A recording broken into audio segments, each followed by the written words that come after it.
All right. Good rising, everyone. Welcome back to Coffee Talk with me, Karen B. So good to see you all again this fine Moonday morning. Today is October the 3rd, 2022. And the moon is 56% waxing.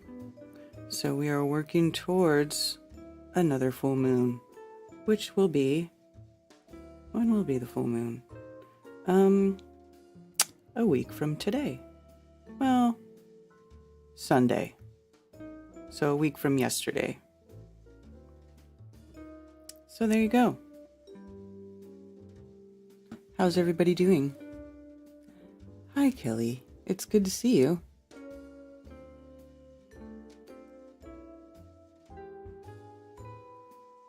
Shout out to everybody that's here. Brian Stavely, Commercial Sound and Video. Lev Kung Fu Shaolin. Effie Nation, Mojo Shop, Mark Shirey. Happy birthday. Oh, yes, Brian's birthday was on the 1st.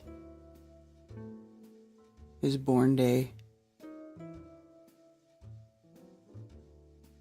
Benny Boy, Boston Ray, good to see you. National Memorial Gardens, Badfish Bear, so many people. Wow, hello, good to see you all. Mountain Dew, what's the score of what?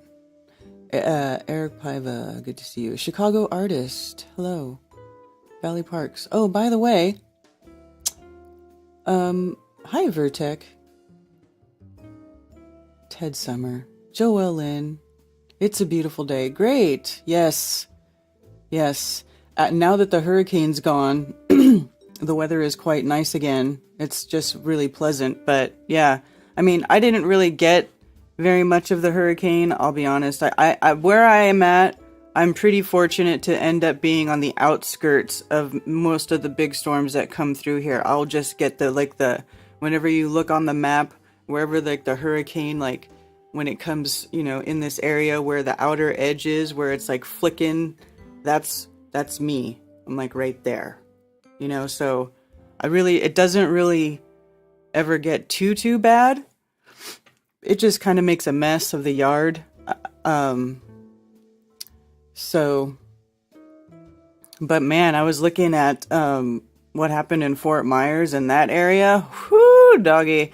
I really feel bad for y'all down there. That is a mess. That is a huge mess.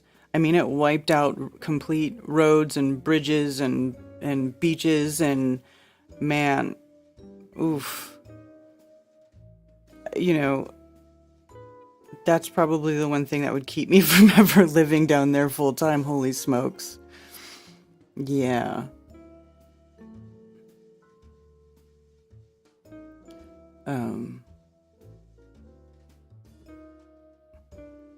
Let's see, let me go over here and say hello to my Rockfin people. Scott Hunter, Mark Wontraba, Ashley Knopp, good to see you. Steve Graham, Psyop within a Psyop.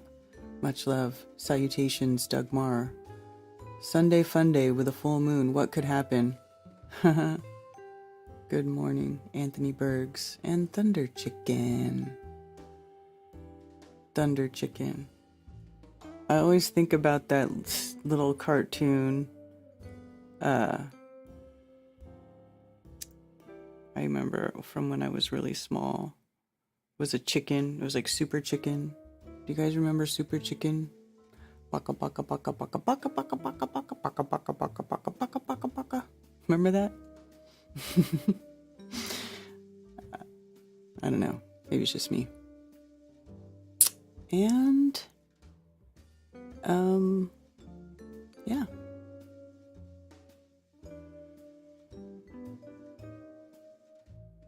So anyway, I'll switch to screen share. I don't want my face all up in the camera today. This memory came up on on Facebook for me today. So this was my second Flattoberfest. I did do a Flattoberfest in 2019. That was the first one. But you know, I didn't have the, well, I don't know, I guess I didn't advertise it as much because it wasn't like that, it wasn't as big of an event. But this is 2020 when I was really trying to promote it, because there wasn't anything else going on. There was no more FEIC, because 2019 was the last year for FEIC, the big conferences that Robbie used to do. And then there was a group of people, actually, and then me and I think it was Joe Garcia. I don't know. There was a couple of some of us who wanted to take that over and start to do the event again, right? Well,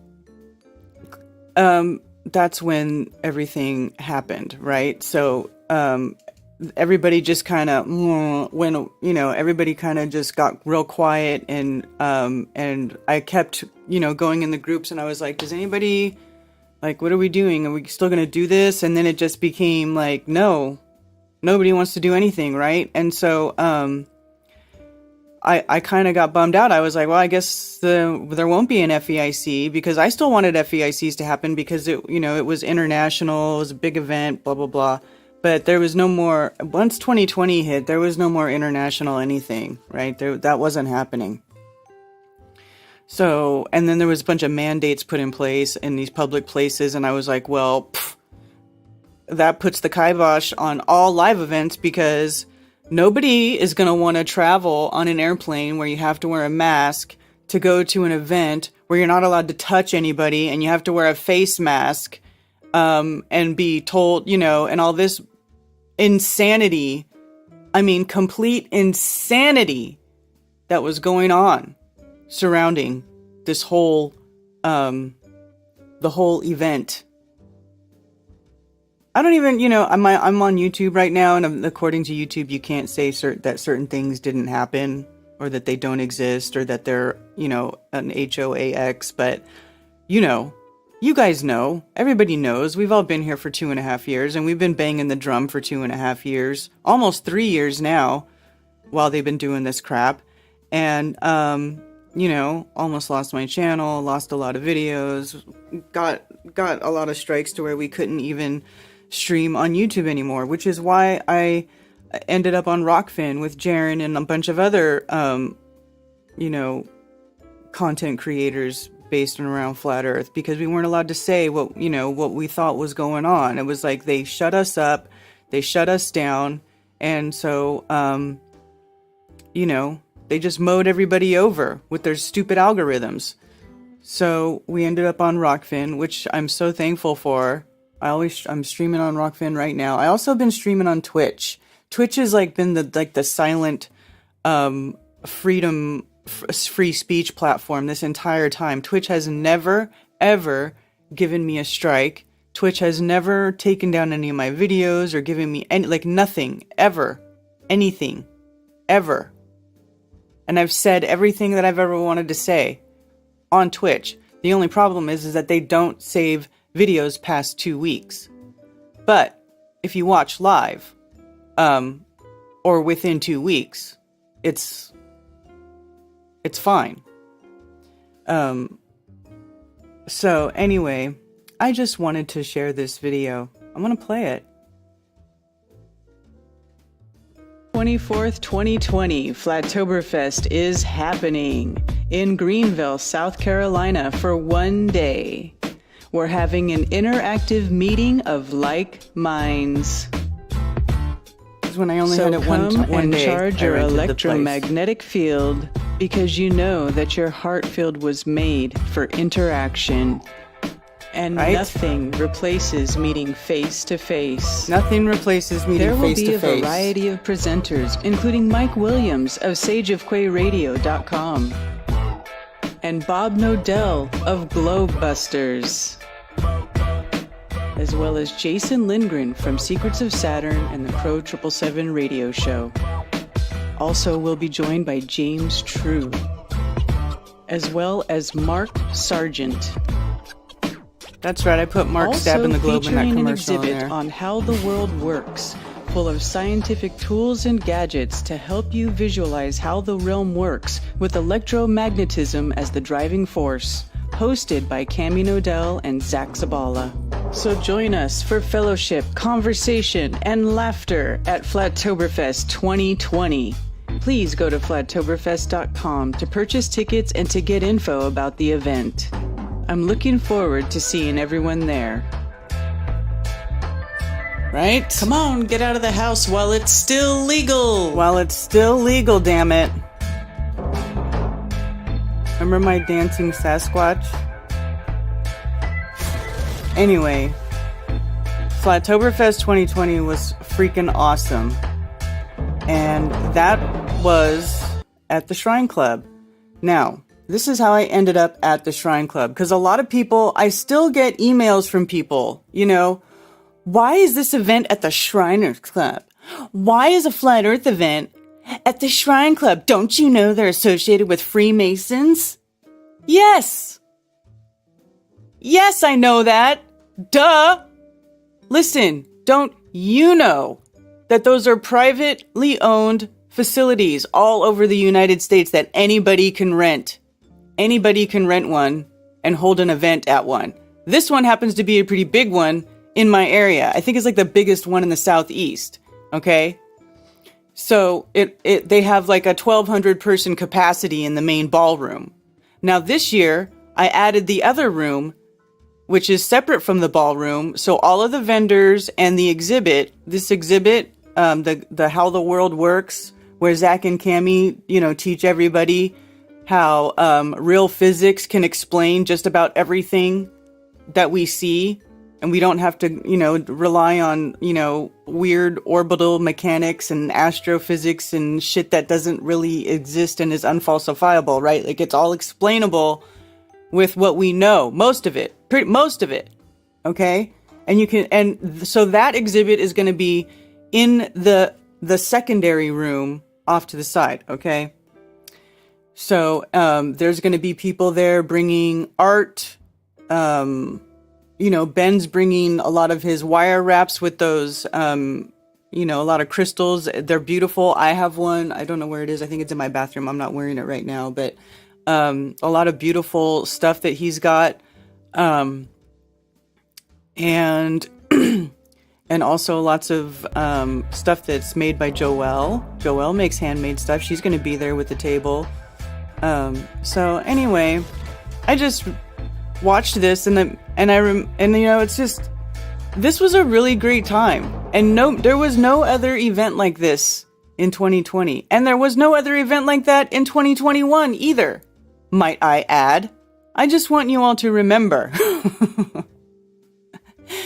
You know? Because I get so much grief from people. But the reason that it's at the Shrine Club again is because when we were there, they really enjoyed us. And they were very friendly with us as flat earthers. Like, they didn't have any problem with anybody there. We had a great time. Anybody who went to the event knew, and there was over 400 of you. 2021, you know, I wasn't able to get that place again for the date that I needed it because it had already been booked by somebody else. And it was the same way this year, except this year they had a cancellation. So I get the venue. So I'm happy to be back there. They never imposed any of the mandates on us. They never imposed any of, never made anybody wear masks. Like, it was totally cool the entire time. And they loved having us. And there was no place else that was going to give us that freedom at that time. Every place else was bending the knee and trying to make you cover your spirit, cover your mouth, cover your breath of life. They were trying to make you cover your own breath of life. And this place didn't do that. So I don't care if it's a shrine club. I don't care if it's associated to the Freemasons, because not every Freemason is your enemy, okay? I mean, there's a lot of people who are part of the Freemasons who think that they're just doing good stuff, and a lot of them are, you know. I mean, I'm not saying some of them are corrupt, some of them aren't corrupt, You know, there's corruption everywhere. And of course, as you get to its higher levels, then you're going to get to more corruption. But down here, at like the local level, you know, the guys who are like sitting in the bar having a drink, you know, thinking they're earning money for a children's hospital. Do you think that they really know, most of them know the depths of what's going on? Probably not, you know? Anyway, so it's a wonderful place. They've treated us well. We'll have lots of room there. It's going to be a good time. And if you're too scared, if you are afraid of going to a building that has a Freemason symbol on it, I don't know what to tell you. Got to stop being afraid of stuff like that. Be brave. Go into the lion's den. Face truth head on. That's what we're doing too. You know, it's like, why? It's just a building. It's just a tool. You know, we're using it for good. Anyway. Joellen, I appreciate all of your efforts. That was my first one I went to. Which one? 2020? Okay, awesome. Yeah, so Joelle, now you remember how everybody was in that one room? Everybody, like the vendors, the exhibits, the speakers, all in one room, and it was hard. It was hard to, you know, control the sound of the people talking and then have the people speaking. So now the main room will have the speakers, and then there's another room, and it's a big room. Okay, there's a lot of room in there, where people can go if you want to talk, if you want to go look at the vendors or the people that have tables, or you want to go to the How the World Works exhibit. It'll be in this secondary room. And also, I'm going to have a big banner. I'm having a banner made that I'm going to hang up in there so everybody can go and take pictures. It'll have the date on it and stuff. It's going to be really, really a lot of fun. And yes, Brian will be doing the interviews with the cameraman again. Cameraman I already corresponded with and sent him a big chunk of change so that he can come with his equipment and do his best to document the event and get interviews, just like I did for Solar Return. I don't know if you guys remember the video from Solar Return. Solar Return was not an event with speakers. It was a music and art event, mostly. It was all music, and then we had some other stuff there. We had a lot of fun, but the video from there, if you remember, if you can see it on my channel, my Karen B channel, just search Solar Return, and you'll see there. He made excellent video from the event, and it was really well done. So he's going to be doing the same for Flattoberfest 2022. So it'll be great. We'll have a well-documented, great time. So you don't have to worry about, I'm sure a bunch of people will be live streaming anyway. But my first is at the Firmament. Shelly Oler, right on. See, Shelly knows. She's been to all the Flattoberfest so far, I think. Shelly's been to all of them, because 2019 was at the Firmament. That was the first one. Yes. Yes. Paranoia is exactly what it is.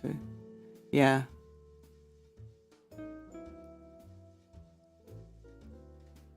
Yes, more rooms. A book by a whistleblower said the 33rd is an honorary degree. Even then, you have two roads you can go down. In other words, not even all 33rd degrees guys are all evil. Huh. Yes, you have. Shout out to you, Shelly. You're the bomb.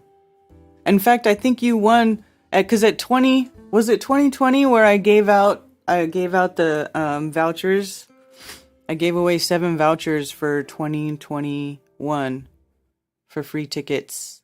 And I gave that out when I had only had, when the tickets were less than $80 because I only had the place for one day.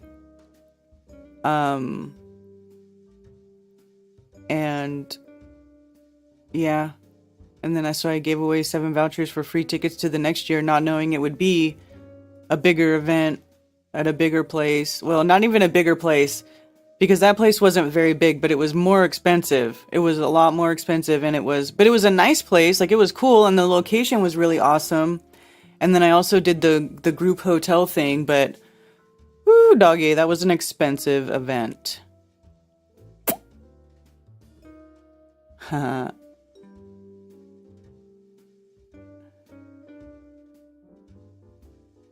Yeah.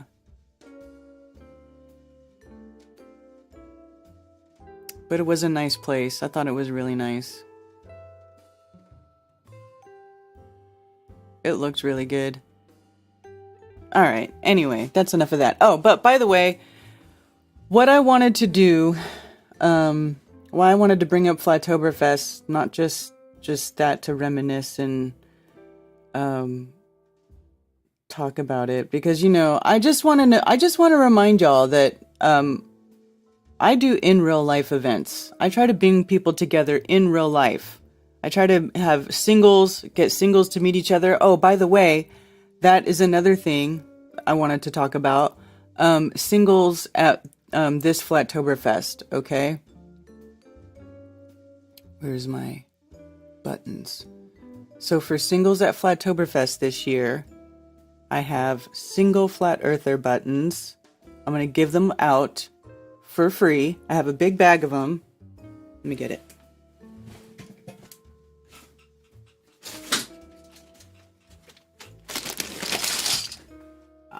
I'm pretty sure I have more buttons than there will be singles. But we'll be giving these out. So if you show up in your single Flat Earther, you can put this button on, and then if you feel like you're getting harassed too much, take it off. All right? But that'll be there. So that's a fun thing that you guys can do. And we're gonna have Chief Crow playing music, and he's also going to be DJing throughout the event, like in between speakers and whatnot. Maybe a little bit during dinner time. So that'll be fun during the dinner breaks or right there, and what else? I don't know. There's all kinds of good stuff going on. And I'm just so tired. I have to admit, I am, feeling it. I'm really feeling it right now. Am I the only one? Do you have single with badges for me? Dr. Law. Dr. Law. Oh, that's right. Dr. Law is going to be there cooking food this year, you guys, again. And I don't know, did you decide on what your menu for the event is going to be, Dr. Law? Did you decide?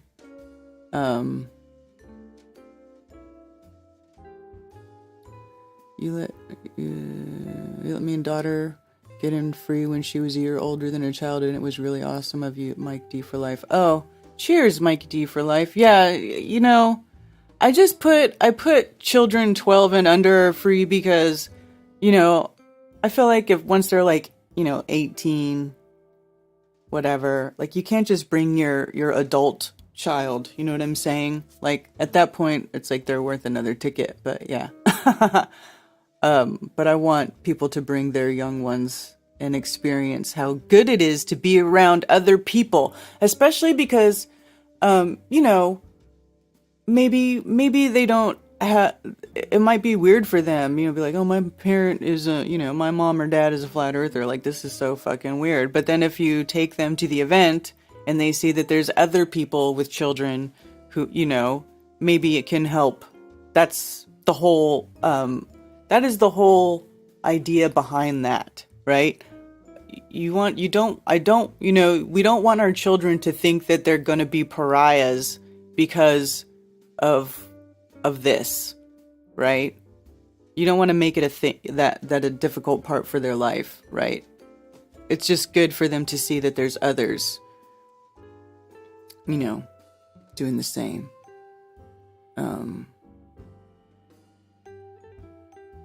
If I can somehow sing it last minute, I still get it. Swing it last minute, can I still get into October? Yes, we sell tickets at the door.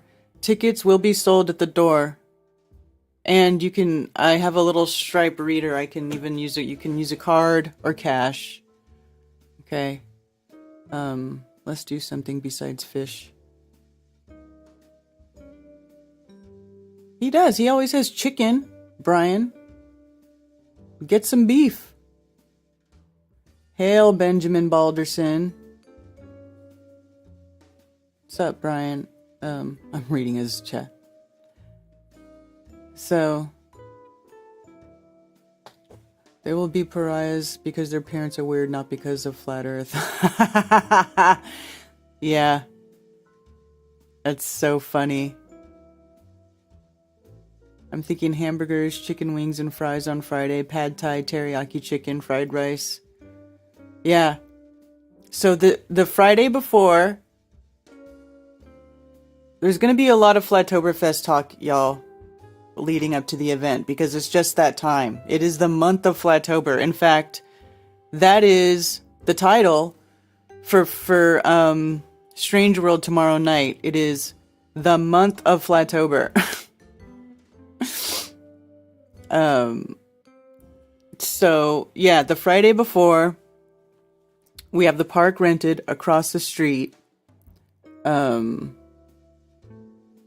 park rented across the street for the whole day.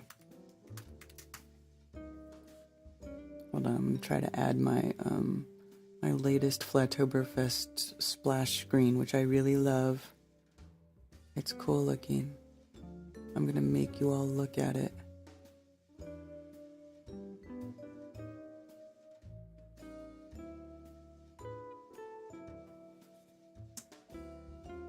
Yes, this is it. There you go.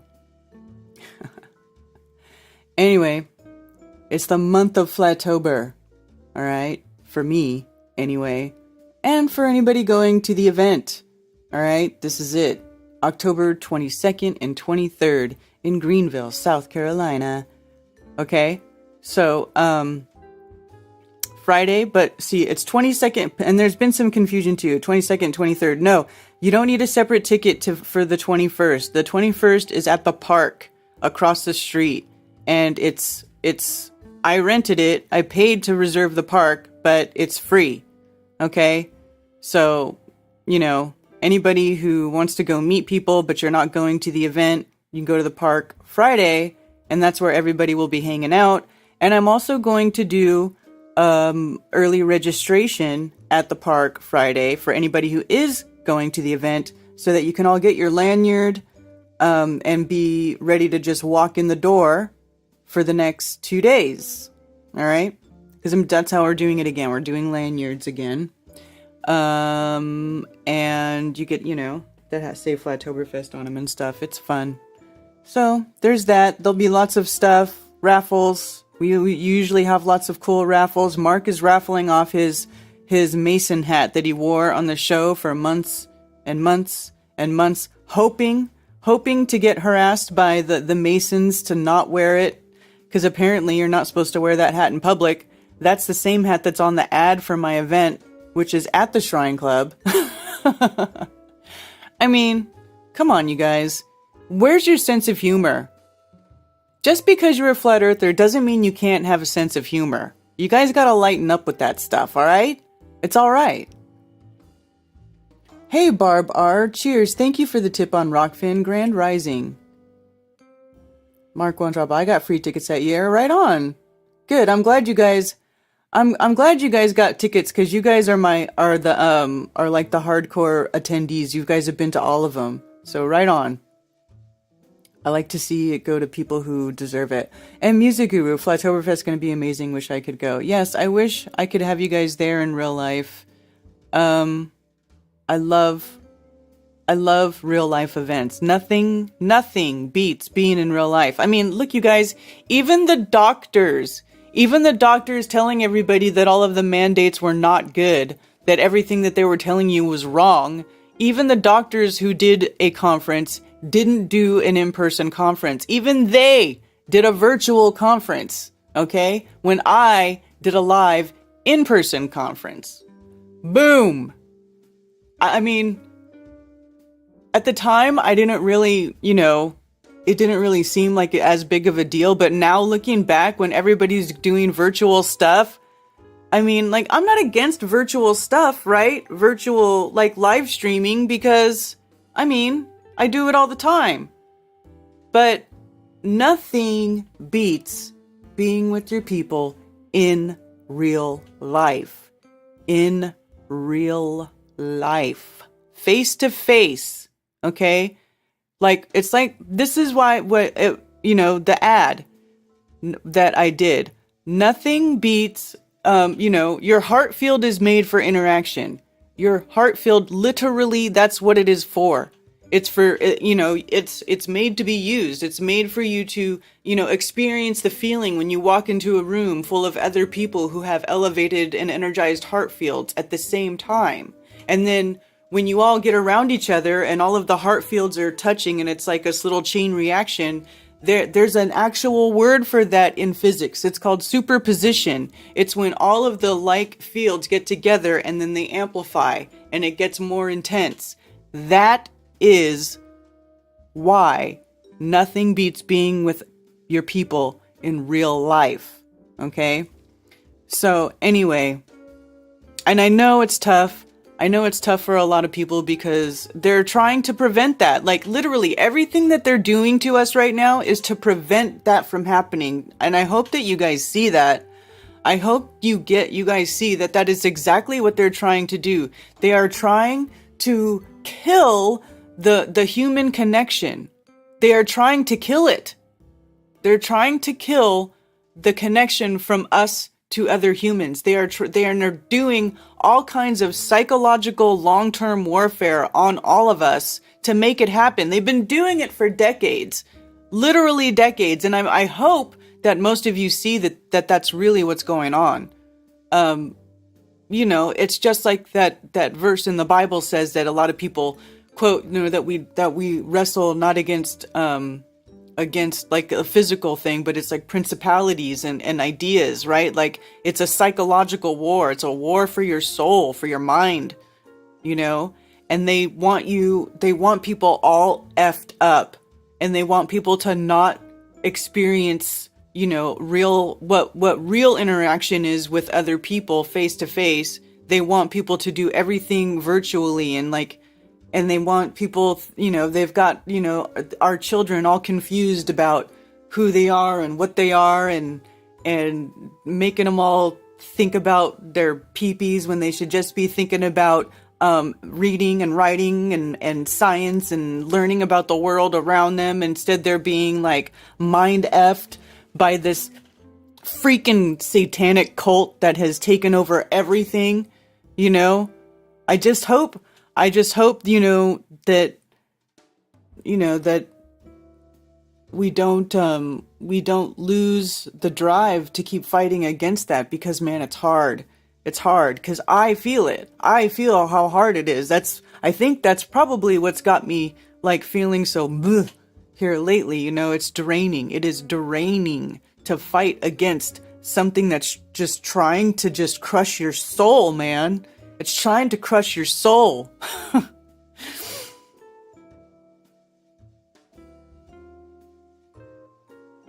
Get inside that 6 feet. That's right, Ben. I know, Jason. You've been having back problems. She will stab you in the back and lie. Yeah, I know, Shelly. It's true. It's true. That's why I did what I did way back then. And I know I don't want to go be the one who goes around gossiping, and I don't like to tell other people what to do, but there's just when I don't want somebody in my circle, they're out, you're out, gone. Like once I see what you are, I don't want, I don't waste any time. I'm not going to pussyfoot around something. I'm not going to, keep you around in my sphere of influence so that you can keep disrupting, what's going on. You could just screw. I have no patience for that shit. There's too many good people. There are too many good people on this earth. There's lots of great, wonderful people. I don't need to waste my time on some asshole. I seriously, and I'm not going to. I'm just not gonna. Ladies, be nice now.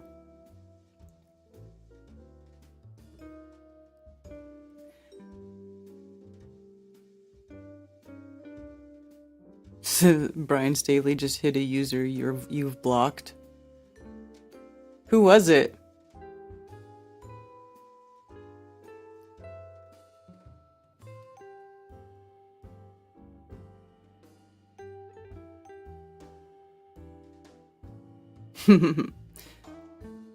Oh, by the way, Chicago Artist is from Chicago, and he wants, was it? She was watching? Was she watching? That's hilarious. That's, it was her. That's hilarious. Oh, you know what? Remember when Austin and Kai were doing, by the way, Austin and Kai, she's been trolling my chat, calling me a liar. What have I lied about? What have I lied about? Please be specific. If you're gonna make accusations, you better be specific. Why don't you make a video about it? You dirty little freaking see you next Tuesday. Jesus Christ. I think that's hilarious. I think that's hilarious. Anyway, Chicago Artist is in Chicago, and I saw him in the Telegram chat looking for possibly a ride share for somebody from Chicago or going through Chicago or near Chicago. If you would like to let Chicago Artist get a ride with you. He's a cool dude. He made this for me. He made this for me and gave it to me at the last Flattoberfest, and I think it's super cool. He also made one for Brian, and I believe he made one and sent it to Jaren. Like, he makes people's logos, like, in real life, and you can touch it, and it's, like, 3D. It's really cool. I love it. I really love it. I have it. That's why I have it hanging right here. Right? Most of the time you can see it right there. So anyway, I wanted to throw that out there. I'm going to take a 25-hour train ride just to hang out with everyone. Are you serious? Oh my goodness.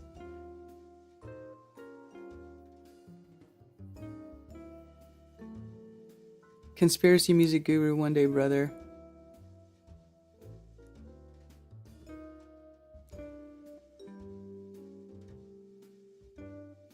He's gonna have to come to Spain.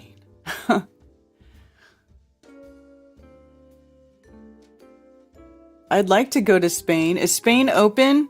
US, you know, part of the reason why I can't get anybody here is because the US still requires vax.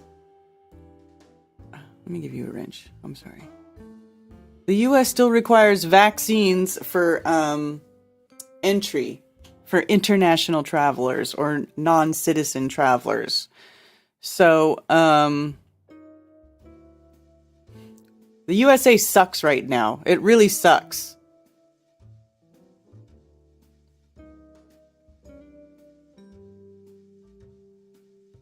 You think you may take the train? Worst comes to worst, holy smokes, Ben. We could probably get you a flight. Although, that would be really expensive. Last minute. Oof. Even Canada dropped the vax. That's what I'm saying. Canada dropped it when they were like the biggest, most fascist b-holes. Cano.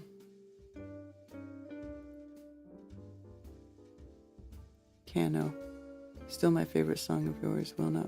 They will not crush our souls. No, Carrie, they're not going to crush our souls. But God, sometimes they really drain the energy out of you, though. You know what I'm saying? So I'm feeling really drained, but you know what? We're about to get recharged. We're about to get recharged. The event is on. It's happening.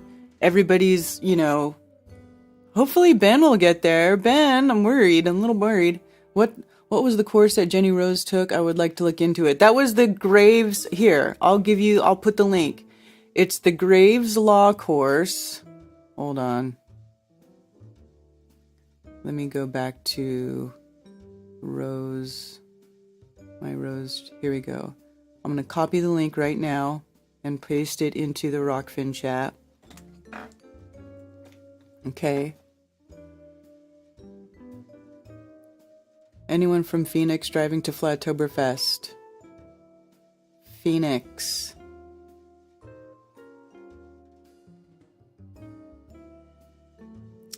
Cheers, Colleen. Thank you for the tip. Yeah, how to win in court. Here, I'll put it in YouTube chat too. Right here.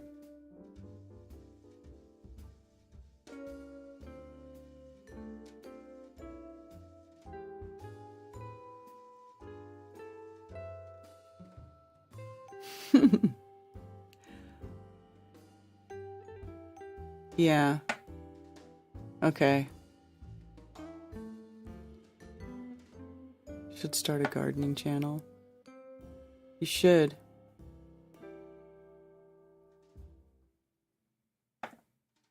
Yeah. And you guys, you know what's really crazy too is Mars is going into retrograde. Mars is in retrograde. That's rare. And Mars is the planet that is like I mean, Mars is the god of war, right? And it's in retrograde right now. So, yeah. I mean, I'm no astrologer, but I know that that's got to be part of it. Anyone coming through Middle Tennessee? Yeah, see, that's another thing I wanted to try to,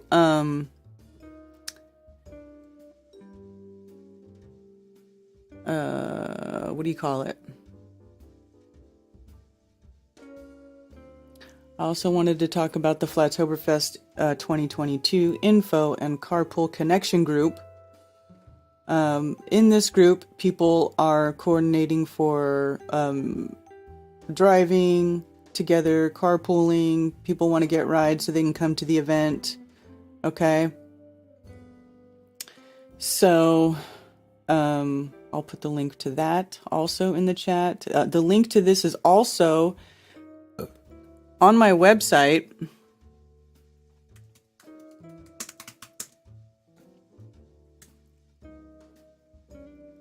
The link is on the website, the Flat Earth Festival's Flattoberfest website.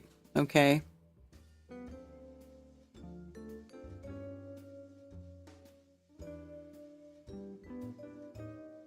You go live again, please. Yeah, I'm gonna live stream it. I am gonna live stream it. That will be happening again.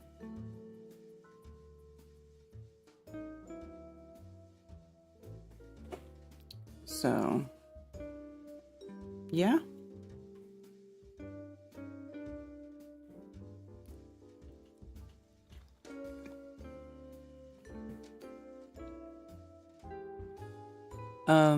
Rockfin Patreon, and I might do it for channel members too. Might do a member stream.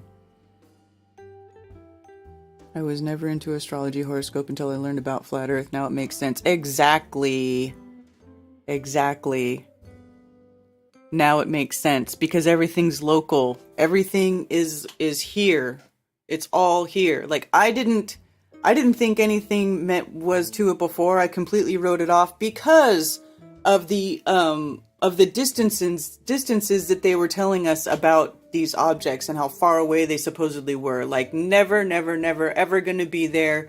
Millions of light years away. Like just an impossibility. Nothing over there could be of any consequence to me. Right? That was my logic. You know, nothing there could be of any consequence to me. Right?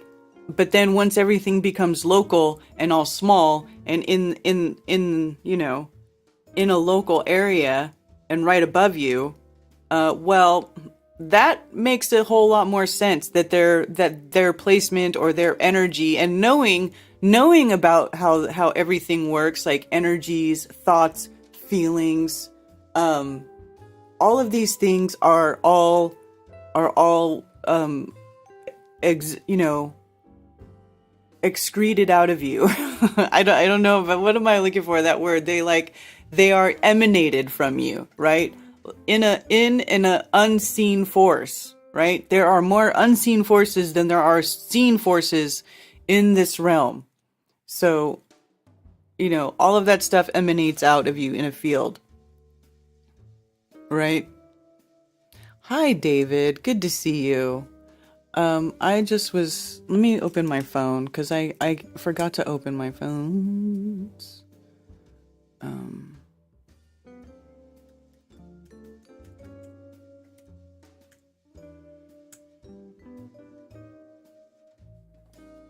Welcome to the conference center. You are a host.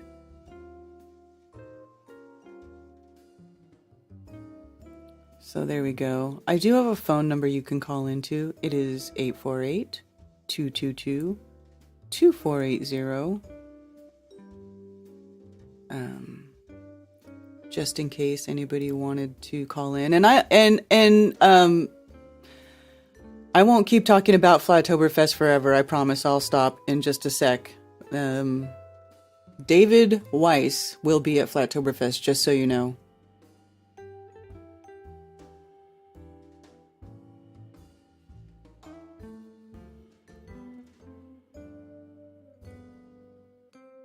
Check flatearthdave.com and scroll down a little.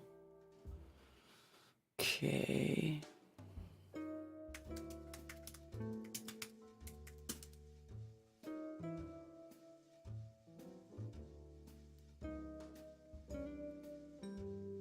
Welcome to the Flat Earth Podcast, where we never post any podcast. Home of the Flat Earth Sun, Moon, and Zodiac Clock app by Blue Water Bay. Flattoberfest, Flat Earth Festival. Reserve your tickets now, yes. Wait, 23rd and the 24th, 2021. What the fuck?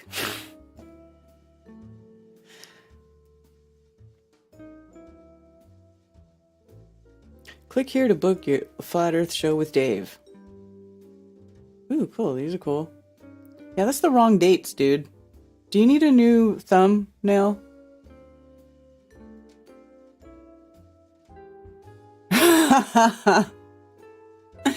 It's actually October 22nd and 23rd, 2022. Now. That's so funny.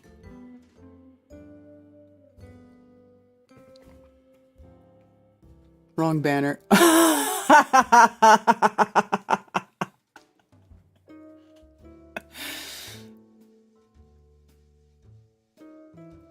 All the weird spinning crap. I was never... Yeah. Yes.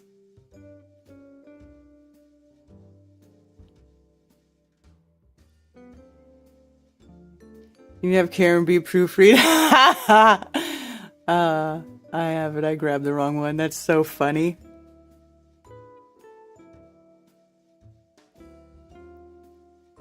Yeah, it's from the 21st to the 23rd. Right? It's basically a whole weekend. It's a whole weekend, right? Because I reserved the park the day before. I'll wait for you to change it, Dave. Then can I refresh it? Are you going to change it now? I love the high good vibes here. Thank you, Dave. Good thing I had you check.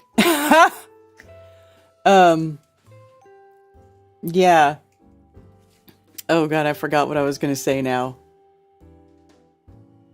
Yes, the 21st to the 23rd, okay, because I rent the park the day before. Right across the street from the Shrine Club is a park. It's called Herdklotz Park. It's a weird name. It's like some weird, it sounds German. I don't know what it is. Herdklotz. Herdklotz.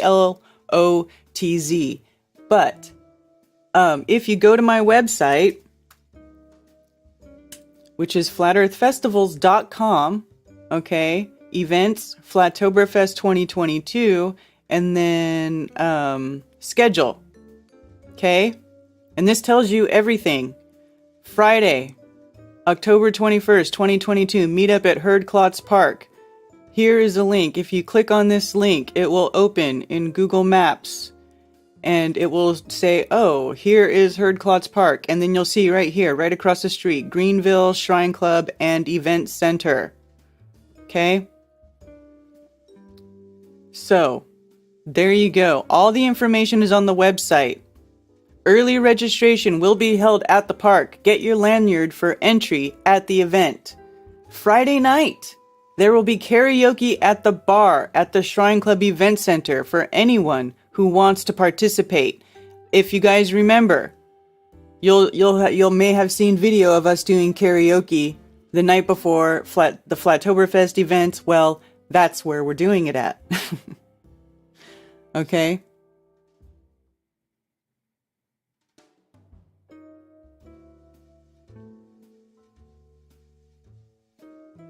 It's going to be a blast.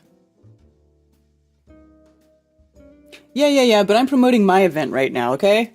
When my event's over, I'll promote somebody else's event.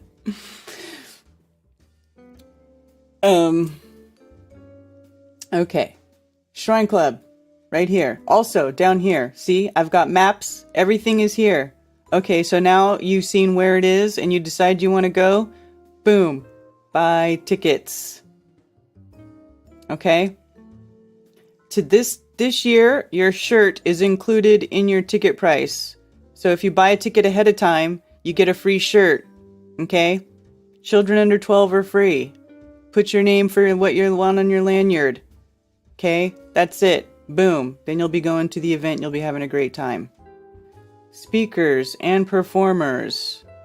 The only thing that has changed is Jason will not be doing music this year. You know, the last couple of events he did music and a presentation, but he's been having some trouble with his voice this year, so he doesn't feel confident that he can do both. So he does want to do a presentation.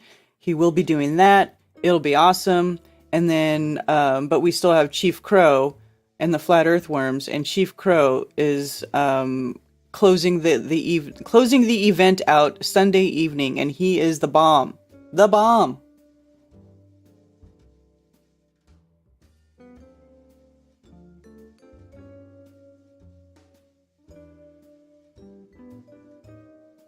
Live an hour apart.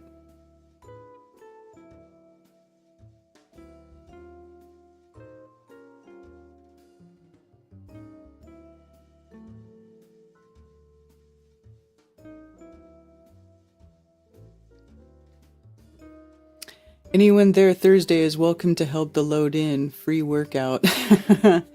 You're gonna have some helpers, Nathan. You're gonna have some helpers. There's helpers coming. Most of the Kakalaki crew is always there to be helpers. And also Dan Flatter Subgenius is coming down, and he's one of my helpers. That's awesome, Ben. I can't wait. I can't wait.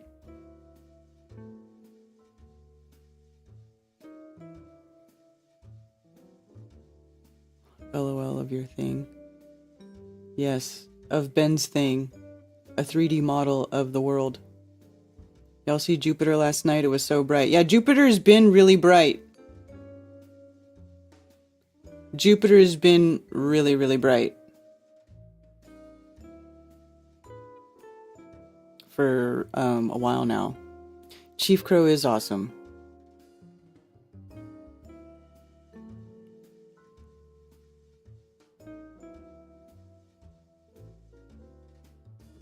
Oh, got a caller.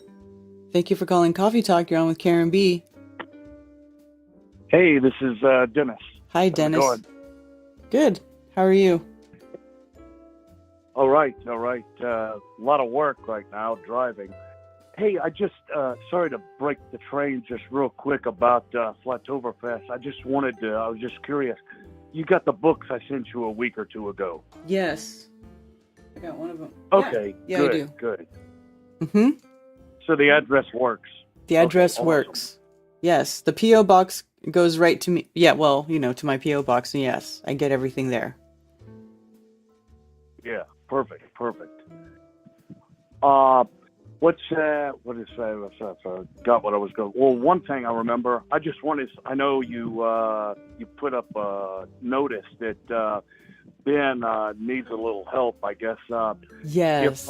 If travel yeah, if travel going from, because he lives like me and Mark Sargent, we live on the West Coast. We're a long way away, and my travel, and I'm sure Mark Sargent also, it's taken care of. But if I was just saying, because two other options that I just noticed there was a flight from going from San Francisco, in case he's near that, to Atlanta direct, because it's just I don't know if it'll be there for long, but it's just $250 with Frontier Airlines.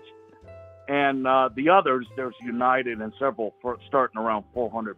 But if he gets to Atlanta or anybody else, Atlanta's close enough. There's plenty of options. Somebody can drive out from the event and from South Carolina and pick them up, or they got connecting flights direct from Atlanta to Greenville all day long for like $100.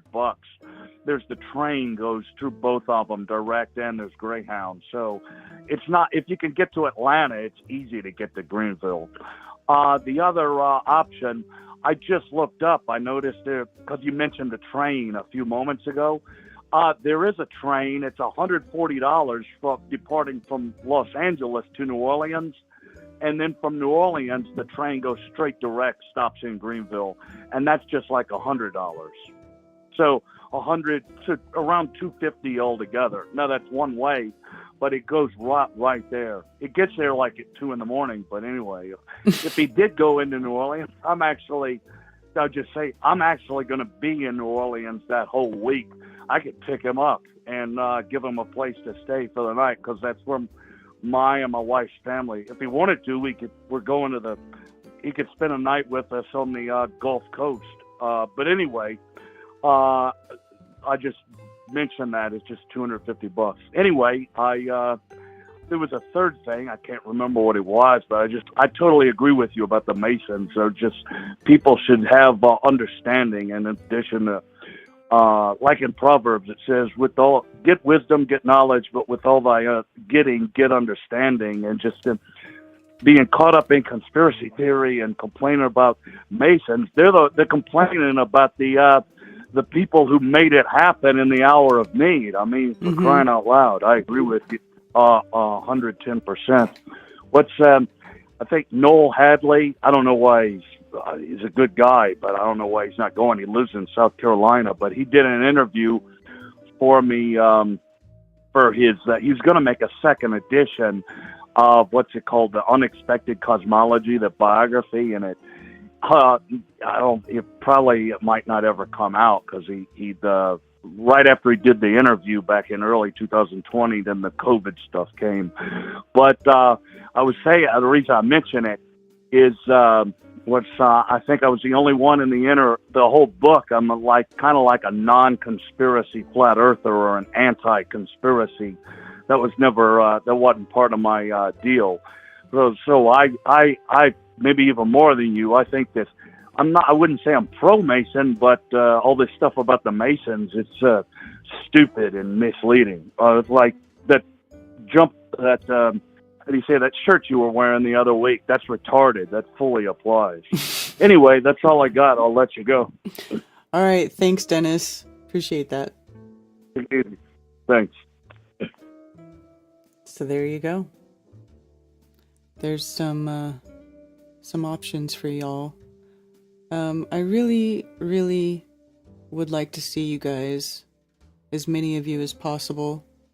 So,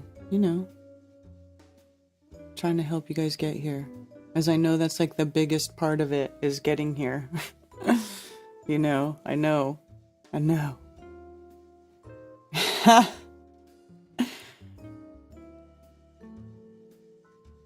All right.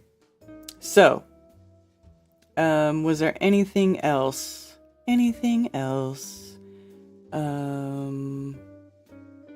Oh, right. Yeah, I wanted to play that video that Dennis brought up about for Ben, because Ben was in chat earlier, but yeah. Hail and welcome to Odin's Alchemy. So this intro is actually getting recorded after, because every time James and I look at each other, we jump right in the middle of a deep conversation, like literally the second we got on. And it's so Jared's going to have a real interesting time cutting and editing this, because even during breaks, it's been amazing. Just a real connection that just was immediate. But everybody knows, at least I think they do, that we've been planning and working up to getting to Flatoberfest. And I don't really ever talk about the hard parts of my life. And when I do, it's usually kind of laughing. I've worked my way through it. I'm a very independent person. And so this is a very hard part for me, where I'm going to have for some help this time, because I think this Flatoberfest presentation is going to be absolutely epic. And anytime you're doing something like that, you've got the world's a pendulum. And so I got to take some hits in order to go out and produce this epic thing. And the hits have been heavy, guys. And my truck's down. My dog nobody ever comes around our home. And one of the neighbors shows up randomly at 9 at night. And Jared can put out some pictures. This giant German Shepherd that was just a vicious attack dog mauled my poor dog. And I thought we didn't know that if she was going to make it. We're feeling pretty good about it now, where she actually is eating some and going to the bathroom outside. But it was rough touch and go. We were forcing bone broth that I'd hydrogenated into her mouth with a syringe just to get her to do anything. It was bad. And so I'm going to ask for some donations, anybody. And I'll be at Flatoberfest with some stuff. I'll bring Christy and Mai's comfort cream and whatnot. And we've got a load of jewelry I've been getting and working with Becca. But my PayPal is Odin's Alchemy, ODINSALCHEMY @gmail.com. So anything would absolutely be appreciated. And I'll have Jared put up my, I think I have Cash App. Is that what it's called? But I don't remember what the thing is. I think it's like a little money symbol and Heathen Wizards. I'll have Jared put it up. But anything would be appreciated, guys. This is going to absolutely be epic. I'm not sure that Christy would 100% going to be able to go. When our initial travel plans were take a Winnebago, spend a month about it. But we're not even sure Scotty's going to be able to travel. We're obviously worried about infection the most, because it was the literal just giant tear of 3 different flaps on her head went down to her skull. So any infection in there would just be absolutely devastating immediately. So it's touch and go. And that took a week of concentration plus trying to medic her back up. So any help would be appreciated, guys. And I hope you enjoy this absolutely amazing conversation between about it. But we're not even sure Scotty's absolutely devastated. I'll have Jared put it up. There is the Cash App. Let me see if I can... //cash.app.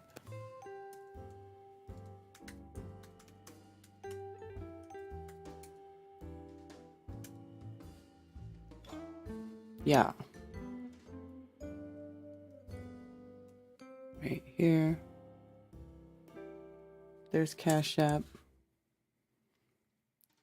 And Odin's Alchemy @gmail.com through PayPal if you guys want to help Ben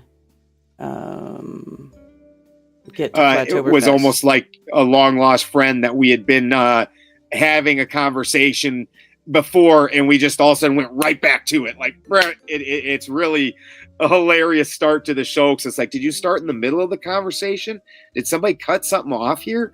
No, it just started like that. We're just like, blah, blah, blah.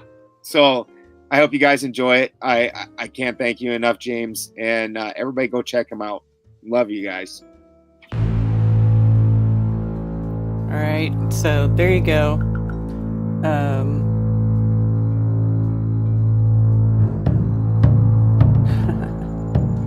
love the drums.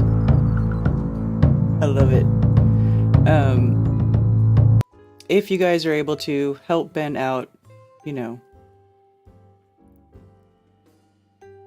this is who we just subscribed to Karen's channel. Hello.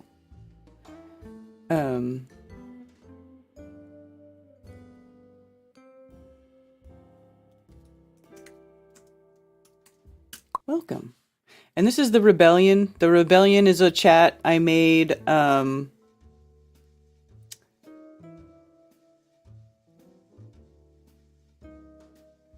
it's a chat I made back when Facebook was censoring everybody. So if you're on Telegram, you can join my chat. It's the Rebellion. It's the Flat Earth Rebellion. It's my little group chat. I share my links there. A lot of other people share links there too. So yeah.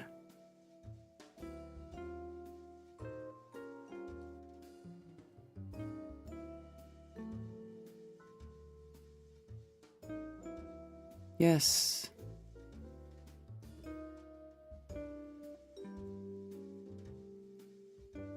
Cheers, Logan. Thanks for helping him out. I sent some money to help him out too. Don't think I'm asking for help without helping myself. I want him to get there. I want Ben at Flattoberfest, so I sent him cash too. All right. Let's see. So, that's it. And then this morning I was looking at, you know, the hurricane thing about, you know, I like to try to catch up with Normie World every now and then. And of course, this is just something that's happened. People are saying the hurricane is genetically or was engineered. I don't know, because I mean, this is the area where hurricanes go. I mean, it's not, could it have been accentuated? Could it have been added to or whatever? Possibly. I don't know, but you know, anyway, I know that we have a lot of flat earthers in Florida. In fact, my website has a lot of Florida. I have a whole page for Florida recurring flat earth meetups. Jacksonville, Sarasota, Orlando, Fort Lauderdale, Titusville, Daytona, Miami, St. Pete, Tampa. Tampa was hit. Fort Myers. I don't even know if this place if this place is even intact anymore, to be honest with you. I don't even know. Oof. Okeechobee, Florida, and then Palm Bay. I don't know how many of these actually happen every month, but they've asked me to put them up here, and you know, so shout out to all the flat earthers in Florida. I hope you guys are okay. And does anybody have are all our flatties okay down there? Does anybody know?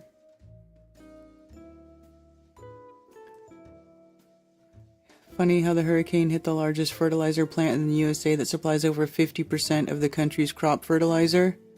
There was a Coast Guard rescue swimmer that Biden called and thanked for saving a bunch of people during Ian, and ironically, he's getting fired next week for no jab. Seriously? Oof.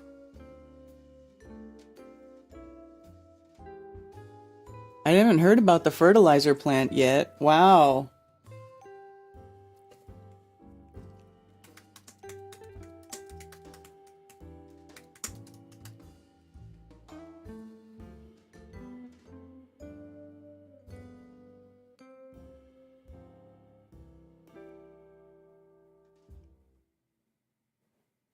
Ardent Mills plant in Tampa escapes damage. Blah, blah, blah. Where does it talk about it? Look, it's not even talking about it. U.S. economy dodges harsher hit. Organic fertilizer manufacturing. Where is it?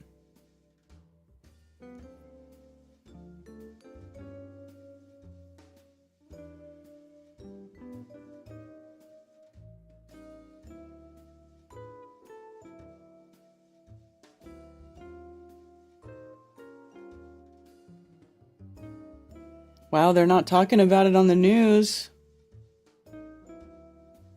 Well, let me see. That was DuckDuckGo. Let's see. Fort Myers Fertilizer Company News.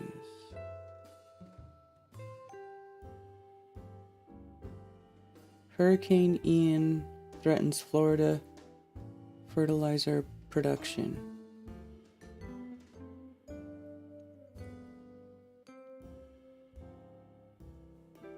Oh, it's one of these stupid sites. Florida is home to phosphate mines, DAP, and MAP sites. Mosaic brave up a substantial impact. This is before, though.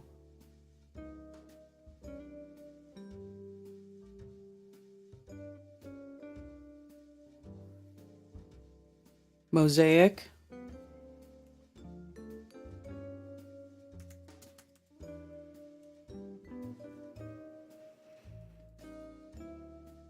Downpours from Ian prompt Florida treatment plants to release waste.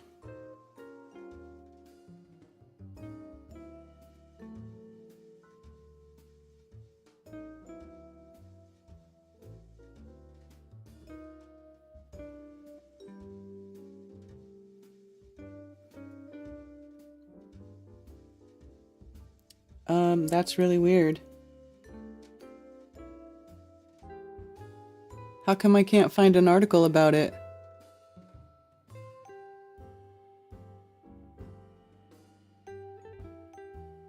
Oh, you have it on from their actual website, huh?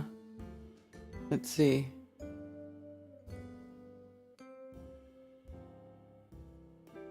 News.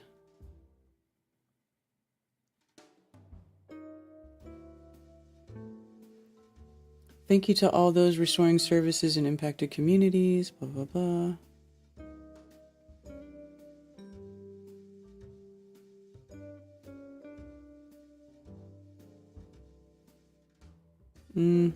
We are assessing impacts to our facilities as it is safe to do.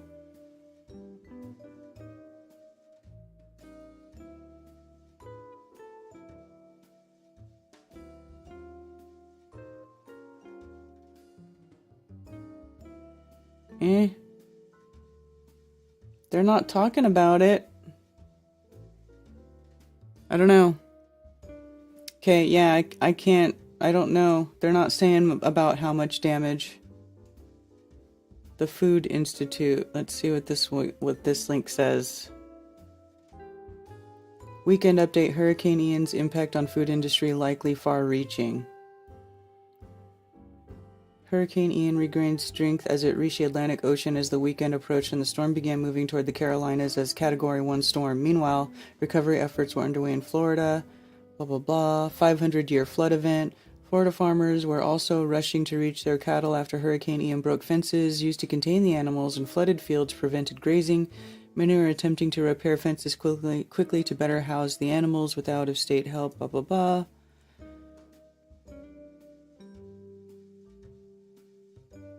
Inland rainfall.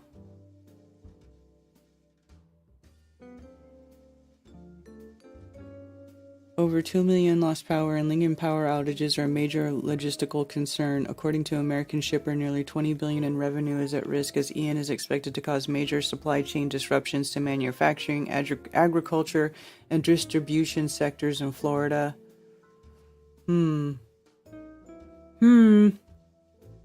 Agricultural production. Following total crop losses of $1.5 billion from Hurricanes Irma and Michael in 2017-18 respectively. Florida farmers are bracing for the worst with Hurricane Ian. 70% of the U.S. citrus crop comes from Florida, and the storm could heavily impact the industry. Fertilizer manufacturing, here we go. Already limited on the global scale due to the war in Ukraine, Hurricane Ian seems poised to hit a hub of fertilizer production in the U.S. Mosaic Company, which creates phosphate rock assets, is located right in the middle of the damage path. Well,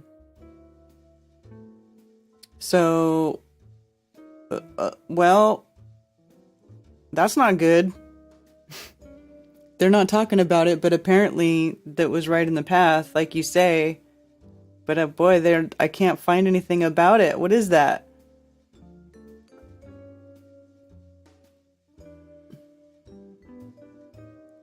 Are they not spilling the beans yet? Oh, here we go. Look at here. Oh, April 1st. Mosaic investigating possible tear and lining of gypsum stack. Okay, but that's April 1st, 2022. That's not... Yeah, I don't know.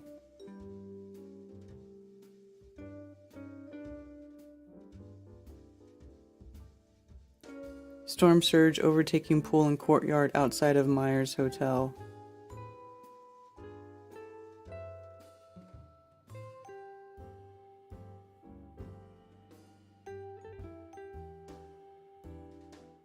Cows float.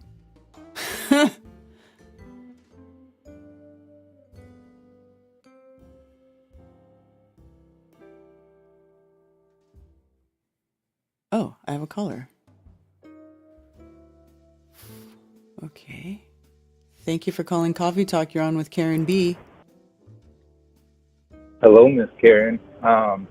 This is Dustin. I think most people in chat, maybe not your chat, but in just social media in general, are going to know me as Zombie Snoop. I hang out mainly in the IRN chat. Oh, okay. IRN room. I'm down in Fort Myers, Florida, like right where the storm hit. Wow. Okay. And it's pretty rough down here. It's bad. Cleanup's underway and it's going good, but Naples Beach from the storm surge is pretty much completely gone. Most of Bonita Beach is gone or can't be gotten to due to 6 feet of sand. Fort Myers Beach is completely destroyed. Sanibel, it's a small island just north of Fort Myers Beach. It's completely gone. Yeah, I saw that. I saw that it wiped out like a bunch of parts of the road. Oh yeah. The Sanibel Causeway it's a pretty big bridge to get over to Sanibel Island, and there's huge chunks of the causeway that are missing, like the bridge to get over there. Where I'm at, I'm probably maybe 10 miles inland, maybe a little bit more. But it's all through mangroves and stuff. There's no real beach heading right where I live. But the storm surge came all the way up to US 41, which I live. The storm surge came all the way up to the west side of 41, and I live literally right on the other side, the east side of 41. We haven't had power since Wednesday. We're not expecting to get power back. They're telling us hopefully 95% of Lee County will have power back by Sunday. I feel like that's kind of wishful thinking, just knowing how hard Irma was on us. But me and my wife, we live in the house that my wife was born in, and it's 37 years old, and somehow we made it through. Wow.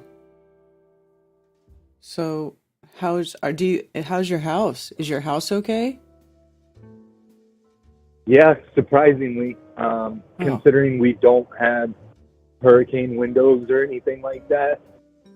Yeah, we've made it through.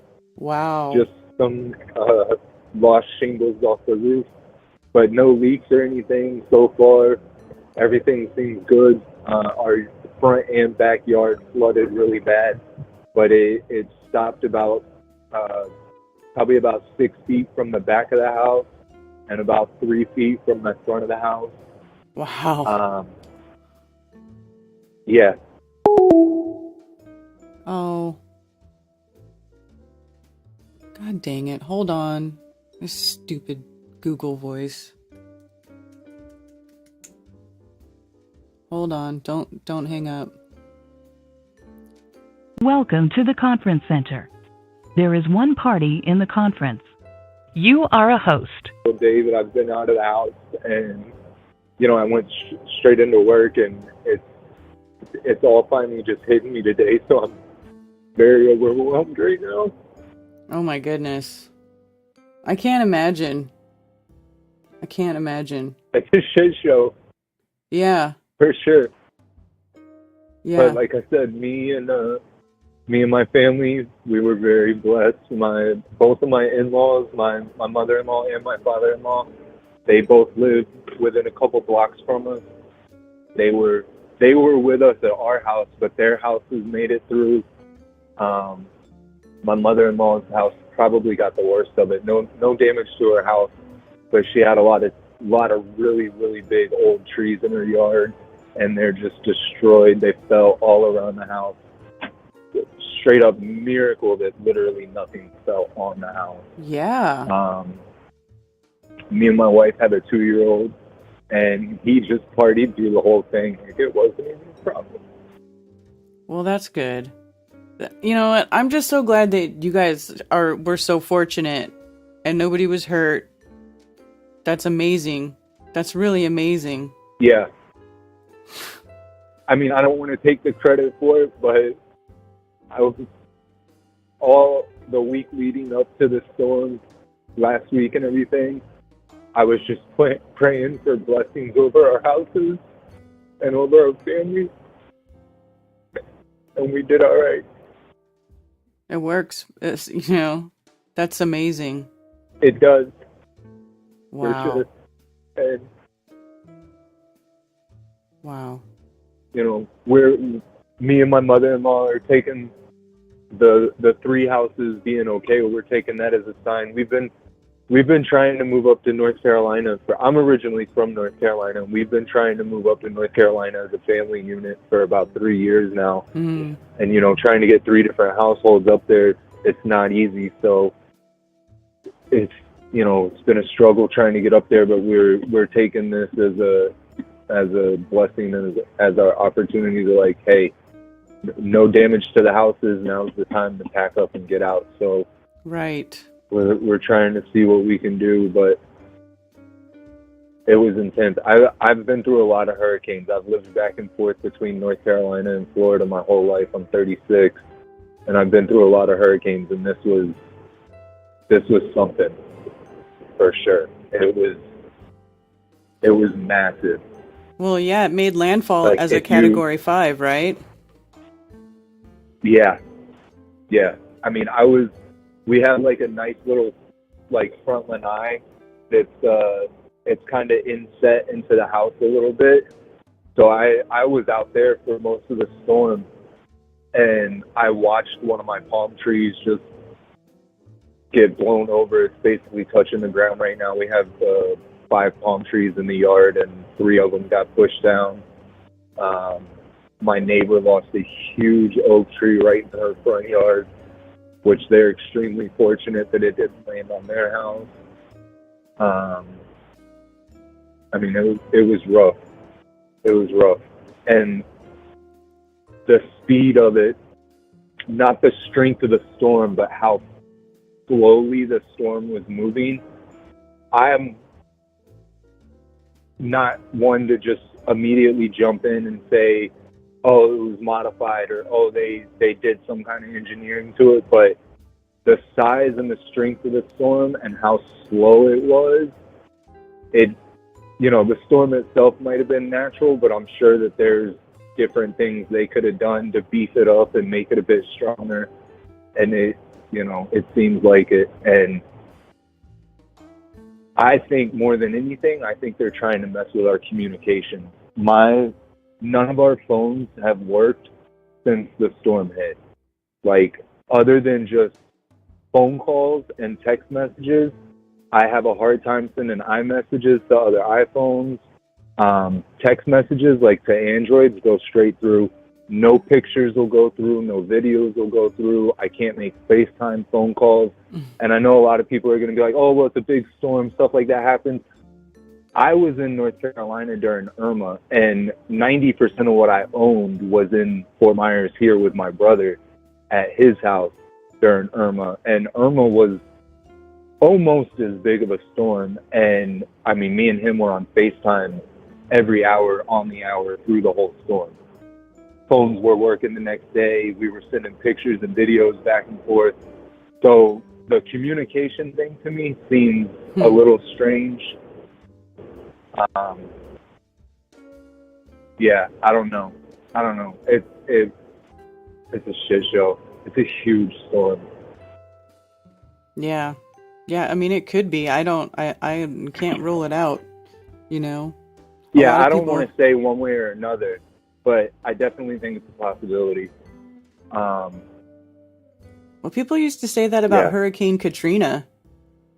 People said that about Hurricane Katrina, that it was engineered or whatever, because it just kind of hung out. Katrina is one of the few storms that I agree with that.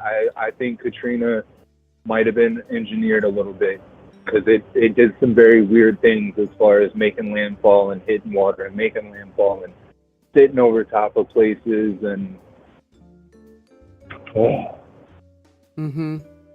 I don't know how accurate it is, but they're estimating over 100,000 deaths, and that's in a county that's only got like 500,000 people in it. There was an old Sears that hasn't been opened in a couple years at one of our malls down here, and they turned that Sears into a makeshift morgue. For this storm, they're saying that there's that many deaths? Yeah. Really? And that's the thing. Like, I have a lot of family outside of the state. That's how we were getting a lot of our news during the storm and the few days after the storm, because we really had like no internet, no TV, no nothing. So we were just calling family members outside, and they weren't hearing that. But we found some local sources on Saturday that were saying that they're estimating 100,000, and that they're setting up the Sears at the Edison Mall as a makeshift morgue. 100,000? Because like, I don't see anything that says that high of a number. That's crazy. They're saying like 85, I haven't 87. Either. Other than other than everything I'm seeing from like just regular news sources outside of Florida are, like you just said, nothing too crazy as far as loss of life. But when on Saturday we went to a church that was giving out water and ice and some non-perishables, and we went and we did that. And while we were waiting in line there, my wife's phone started working a little bit better, and she was able to get online, and that's when she saw something online saying that, and that was like a local news source. But that 100,000 was between, like, I want to say 4 different counties. So, but I mean, the storm swept straight up through the whole state. I mean, y'all, honestly, anybody outside of the state probably has more information than me right now. I can only verify what happened in my neighborhood and the little bit of town that I've seen as I've been driving around for work today. I'm a delivery driver for a farm. We deliver to a lot of like country clubs and restaurants and stuff like that. We do produce. So I've been working today, and it's pretty bad, but we're starting to get our power back slowly. But it's been rough, and it's very overwhelming right now. Yeah. Yeah, the video that I'm seeing come out of there is insane. Yeah. But I hadn't heard anybody call in any of our Flat Earth live streams that was actually down here and in it. So this was the first show that was live that I was able to call into, and I was here through it, so I figured I'd at least call and let everybody that knows me know that I'm okay and my family is okay, and that that's amazing. There's a lot of people okay, but there's a lot of destruction, a lot of chaos. Yeah. But Floridians are used to hurricanes, so we're all working through it. Right. I'm even seeing some people in North Carolina come together, and Yeah. Huh. Seeing the way the neighborhoods came together and are helping each other clean up, and it's impressive, and it gives you a little bit of hope. So, but other than that, I really don't have much else to say. I just wanted to call and let somebody know what was going on from somebody that was actually here in it. Yeah, well, thank you for calling, and I'm so glad that you and your family are okay. That's amazing. Thank you. That's awesome. Yeah. Yeah, for sure. Yeah. Well, thank you so much for calling us. But thanks for taking my call, and I can't wait to hear what you and Mark have to say tomorrow. Awesome. All right. Thanks for calling. Talk to you later. Thanks. Bye, guys. Bye. Wow, that's amazing. Amazing. Said he prayed over his house and his family all week, and then they were okay. That's crazy. That's just impressive. Yeah, I saw that 11:11 passed, but I didn't want to interrupt him to say 11:11. Just let him talk. Amazing. Yeah. Thank you for calling Coffee Talk. You're on with Karen B. Hey, good morning. Hi. I was listening to your last caller, and I know it's extremely emotional. We lived in New Orleans during Katrina, and I lived in Lakeview, which is one of the areas that got 20 feet of water. So when we left our house, we never came back. There was nothing to come back to. And then because New Orleans is like a bowl, it's below sea level and it has levees. When the water came in, it had no place to go out to. So it was stuck there. All the pumps were down. People couldn't come home for 6 months, 8 months. And the entire population of the area was just displaced overnight. But it took me a few months to really grasp what had happened. It was crazy to have something like that happen in your life. To have one day you're there with your family, and then the next, you take 3 days worth of clothes, and then that's all you have left in your whole life.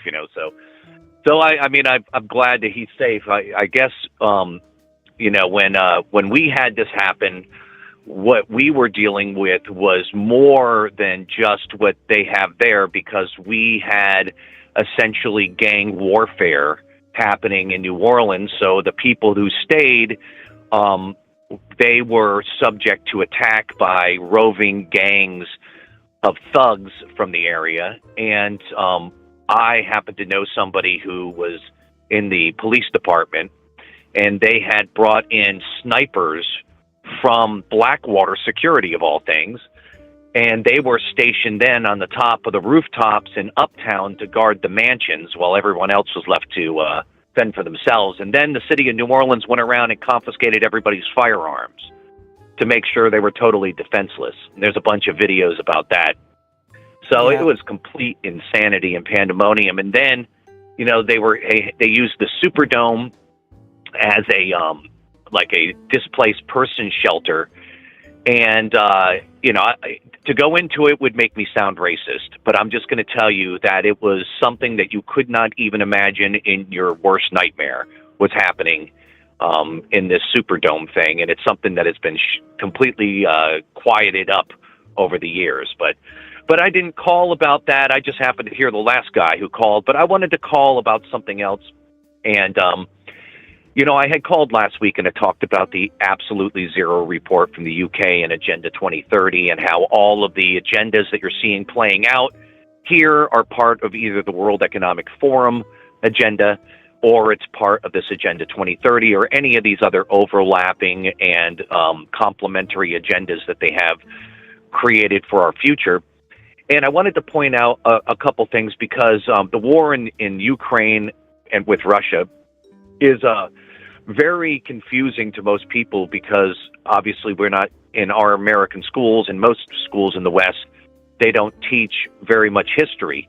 But there's a lot of history that goes back in that area. So after after the Second World War, the United States wanted to create havoc in the Soviet Union, so they were funding, right-wing groups that had stayed and were still there after the war in an attempt to foment dissent in that area. So there became an established anti-communist resistance operation in Ukraine. And the reason why this was so easy for them to do was because of the Holodomor. And if you've never heard of this, this was the mass murder of Ukrainians by the Bolsheviks in 1932 and 1933 under the head of the NKVD, whose name was Gingrich Yagoda, and under orders from Lazar Kavanovich, which was Stalin's brother-in-law, not at the time, but he was his brother-in-law later on.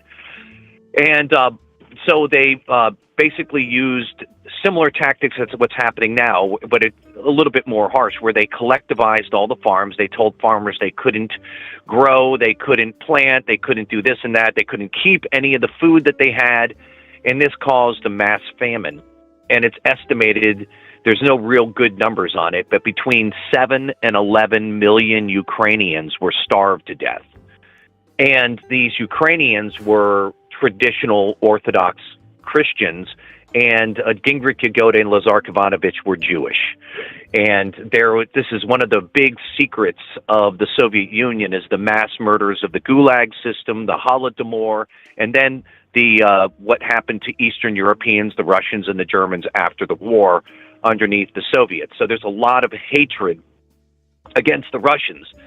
But, you can't call modern day Russia the Soviet Union anymore. And but you got to wonder whether or not what we're seeing here is something more akin to professional wrestling. Like before SummerSlam, there's got to be some beef, right? So you've got to have a clash of civilizations created in order to have this beef, right? So, moving NATO right to the doorstep of Russia, threatening to give them nukes, arming them to the teeth and overthrowing their government in 2014 and putting in a puppet government right on the doorstep of Russia. This was the beef. So I'm always very suspicious, because I just have a feeling that anybody who's put into any position of power, whether it's corporate power or media power or governmental power, is selected, not elected, And these selected people are put there because they are the ones that are going to fulfill the orders that are given to them to move things in the direction that the puppet masters, whoever they are, I guess they're the globalist banking families, right?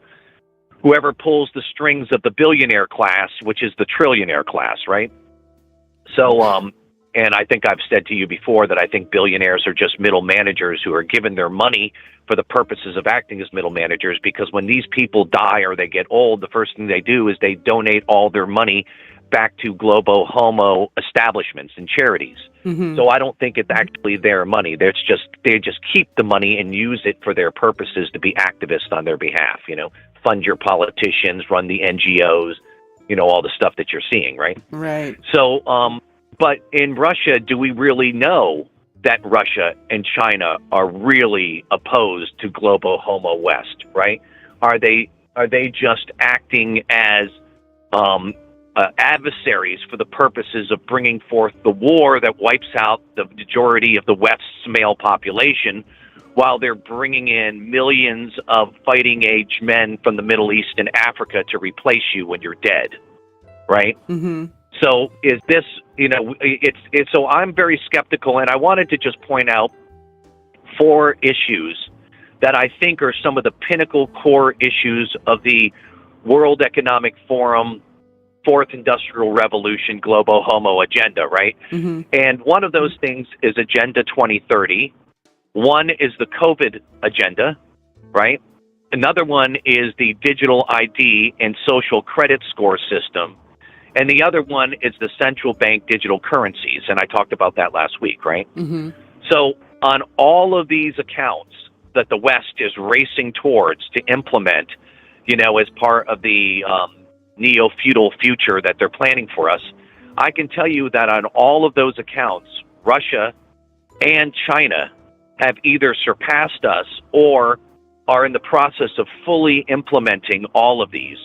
Russia has a digital identification system that has already been installed and they're using now. Russia and China both have central bank digital currencies that they're ready to deploy and are almost at implementation stages. The COVID agenda is so advanced in China. You see all these articles about locking down cities of 20 million people, right? You know, over a couple of cases, Right. or what have you. But the same thing is going on in Russia that people don't know, is that in many of these areas they're still doing forced masking, forced vaccination. It's believed that the Sputnik 5 vaccine is somehow different than any of the other vaccines, but it's not. It's it's very similar to the AstraZeneca. As a matter of fact, it's almost identical to AstraZeneca, which is a adenovirus form of the mRNA technology, right? Mm-hmm. So because it creates genetic alterations in the body and ends up creating the spike proteins just using a different method by which of doing it, right? Mm-hmm. So right now, the mandatory call-up of 300,000 soldiers in Russia, every one of those soldiers is being force vaccinated. And this mobilization is the largest mass immunization project to happen so quickly in Russian history. So they basically have, because, a lot of people that live in Russia live all over the place, and they haven't implemented these very strong measures everywhere in every one of these republics. A lot of the republics are rural. They have grabbed these 300,000 men and are now vaccinating them before they can even deploy. So this is a very bizarre situation where you have two supposedly adversarial powers who essentially agree completely with the agendas of this new global system that's coming in, right? and who benefits from this war, right? Mm-hmm. I mean, the West is over the top globo homo, right? Mm-hmm. And they're being put up against Russia, right, which is an orthodox country, which Putin is having fantastic speeches talking about, fantastic speeches talking about, the family and genders and about, protecting people's lives and being responsible for ensuring the safety of their people and, all these things that people want to hear. So, like I said, I just feel like nobody really wins from this. This whole thing has been fomented almost like a SummerSlam event. We have two adversarial powers which essentially totally agree and are implementing the same neo-feudal systems at the very top level. And I'll leave you with that. It was nice talking with you today. All right. Thank you so much for calling. Yes. Mm-hmm. Yeah, makes great points. I feel like they are trying to do like a shift of power. Like they're trying to really be like, the last 100 years has been about building up America as like this world power, right? That's what the last 100 years has been. And I feel like now they built it up. And just like everything else that gets built up, they build it up to tear it down. And then they build something else up because they have to keep doing this or else the people catch on. You know what I'm saying? It's like, you guys know. Thanks for calling Karen B. What's up, Dr. Law? Hey, Queen B. How are you? I'm good. How are you? I'm fine. Just listening in on the show. I just want to say, I feel bad for everyone down there in Florida who got hit. But just remember, everything will be back to normal sooner or later. I've been through a lot of hurricanes in my 46 years here in South Carolina. So, but anywho, I'm just calling in to talk about, Flattoberfest for a second, and bring something, back to the bright side, I guess. All right. We'll be. Yeah, I've got my menu pretty much finalized. I just need to get a head count from you. Just send, let me know how much, as far as ticket sales, and I can go buy the foods for however many people it's going to be there. I can guesstimate from that, and hopefully everything will turn out okay. But on Friday we're going to have hamburgers and chicken wings with French fries, and also Spicy Sarah will be doing her taco bar and nacho bar right next to us. So we'll be doing this together. The Kakalaki Crew. What we sell, our proceeds will go to activism and to help people in the community. Mm-hmm. Spicy Sarah is going to market her thing, and she's going to do her thing. But come on and support Spicy Sarah. She's got some great tacos and nachos ready to throw down. Mm-hmm. You know that. Yeah, there's salsa there too. I love their salsa. Imperio salsa is the bomb. I love it. It is the best salsa. I always get the spicy one. Yes, but me too. Also, if go ahead. I'm just saying, yeah, me too. I like the hot sauce, the hot spicy salsa. Right, right. And also, if Suzanne Truth Smacks if she's going to make it Friday, I'm not sure if she will or not, but we'll have her Truth Smacks, selling at our tables too, to help her out, to get her, some sales with her product. Okay, so, but Saturday and Sunday it's going to be mostly Asian food. Pad Thai. I'll throw down on hibachi. Do some vegetables, hibachi vegetables, teriyaki chicken, and fried rice. Mm-hmm. Of course we're going to have Thai tea, and I'm going to do iced coffee and maybe some lemonade on Friday. So all weekend long, actually. So.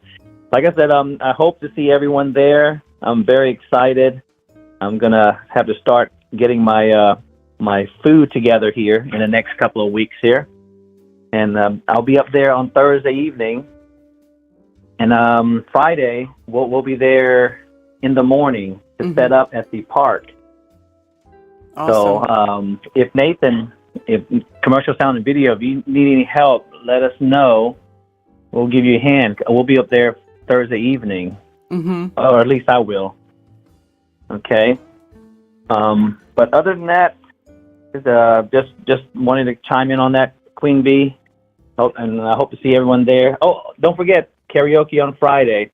I heard that Lavas will make his final farewell performance. He's flying in all the way from Wuhan, China. Or maybe it's Memphis, Tennessee. I forget which one it is. But anywho, you'll be there. I'm pretty sure you'll have a good time. Okay? Yes. And we need to get a song. I'll send you a list, or if you have anything you have in mind, let me know. Okay? Okay. You're gonna make me do karaoke again?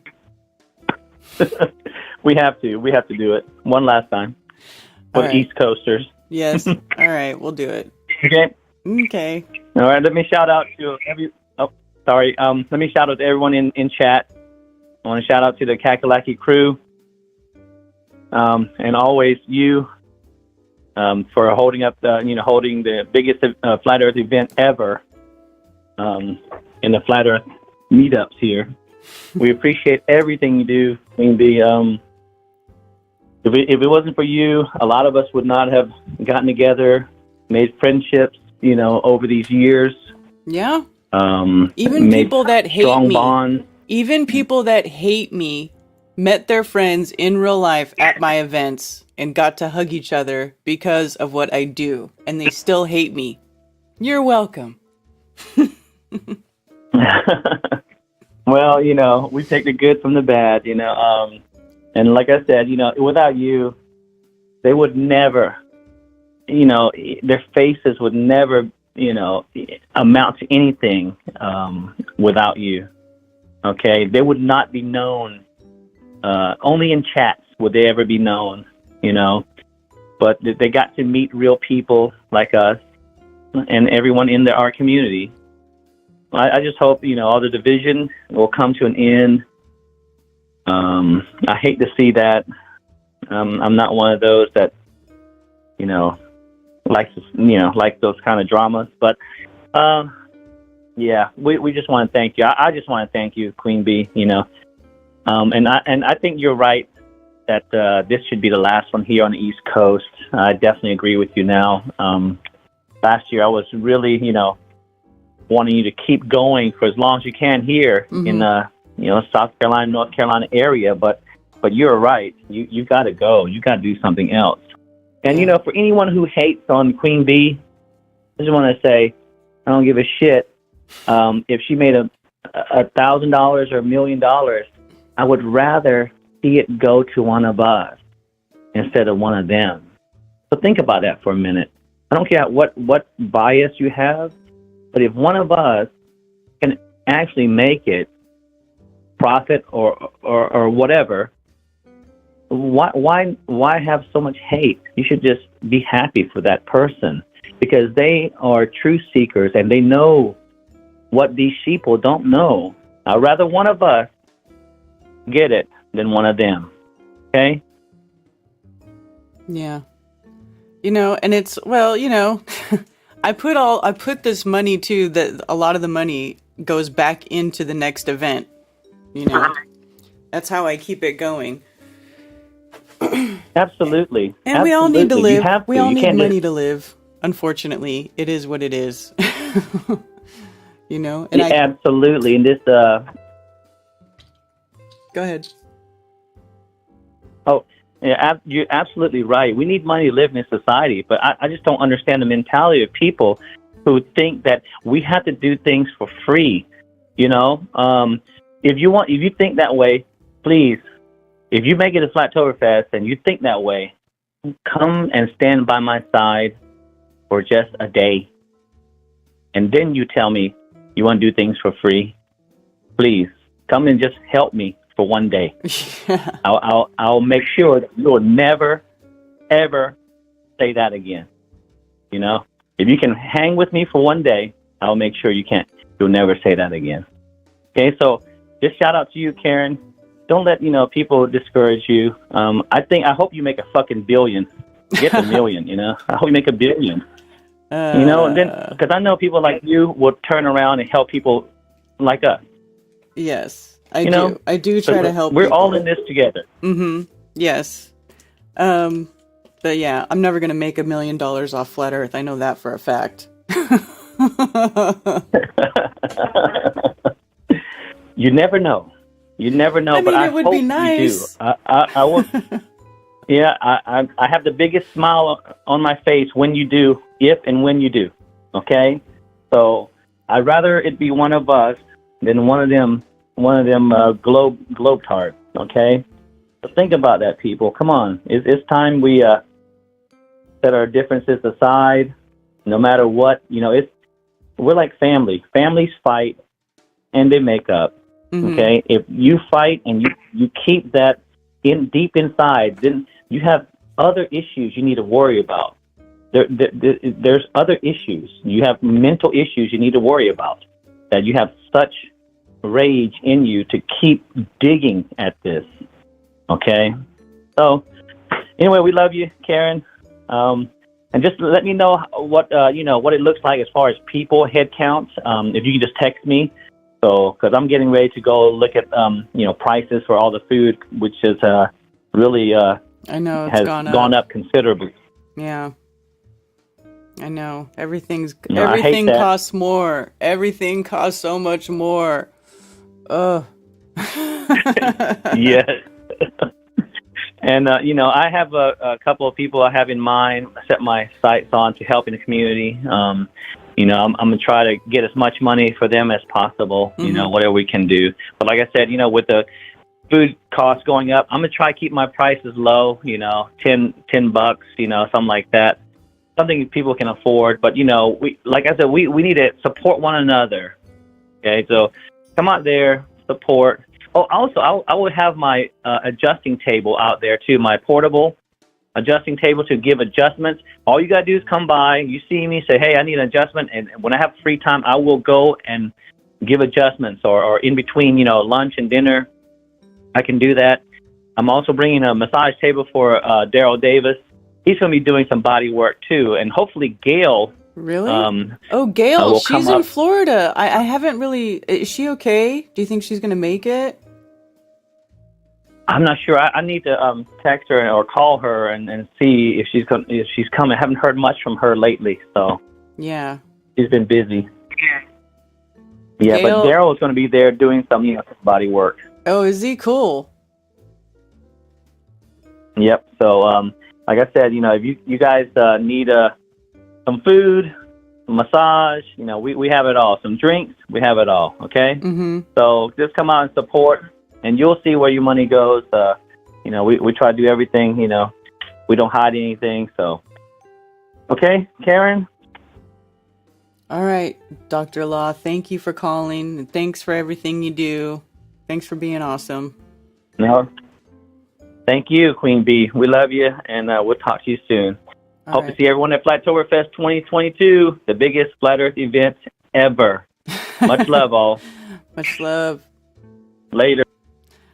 Dr. Law is the best. We got the best people in Carolina. I just want to say all the best people are in Carolina. The Kakalaki crew is the best. The best. In case you were wondering, I'm first. How do I vest in myself? What's the name of the stock? Well, you gotta figure out what it is you like to do and what you want to do, and then you gotta start doing it. Really, that's all it comes down to.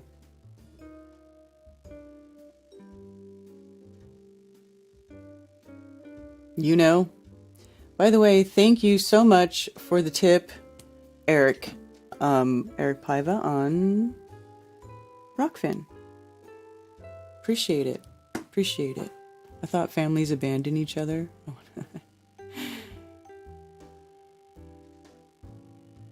Okay, Carrie, you could be in it too.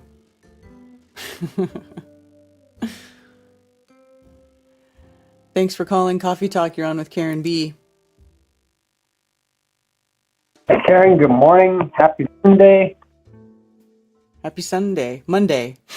Did you say Sunday or Monday? Moonday. Moonday, okay. What's up? That was some great advice. Pay attention to, the thing that you want to do, and then just go do that and get stuck into it. And, there's not a whole lot we can do. It's actually very frustrating to think of all of the techno bullshit that's going on, nano, virus of unknown origin, all that shit. There's not a whole lot you can do about it. And it's frustrating, except take care of you and the people around you. Mm-hmm. And so that was some good advice, yeah. Well, thank you. It seems rather cliche to say. But really, it is what you got to do. What else can you do? And so, you hear about all of the things. Every time I watch something in the news, the Tesla bot, for example, that's great. That Tesla bot's going to help a lot of people do a lot of things, I'm sure. But it's also another step towards dehumanizing, the real people in the world. You can look at it both ways. And, I'm sure Elon Musk is a great guy, but he's part of the, people that are accelerating the world towards a non-human, non-spiritual. Mm-hmm. And hopefully that won't happen, but, he's doing a lot of good things. It'd be great if the whole world ran on solar.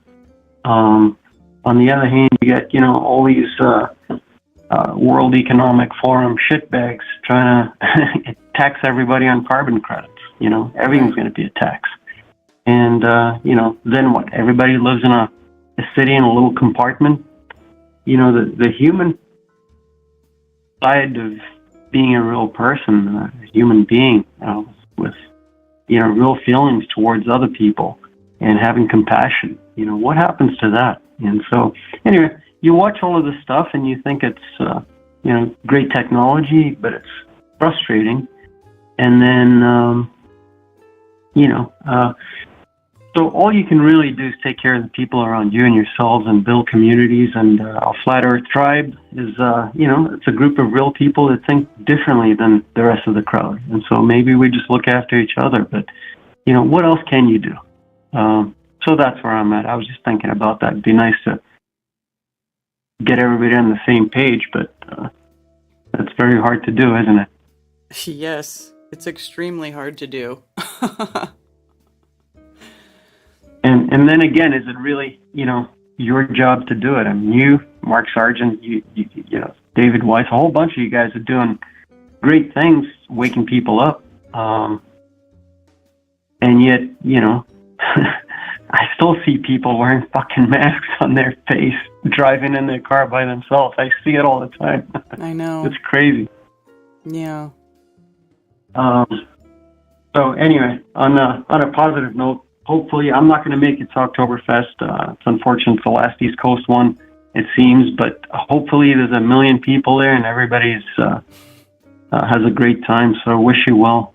God bless. Well, thank you, and sorry you won't be with us this year. Might make it out to one of them eventually. It's just a matter of, the money crunch. Everybody's got a little bit of that going on, I guess. Everybody yeah. I know. Anyway, I hear you. Yeah. It's a rough time right now. I totally get it. But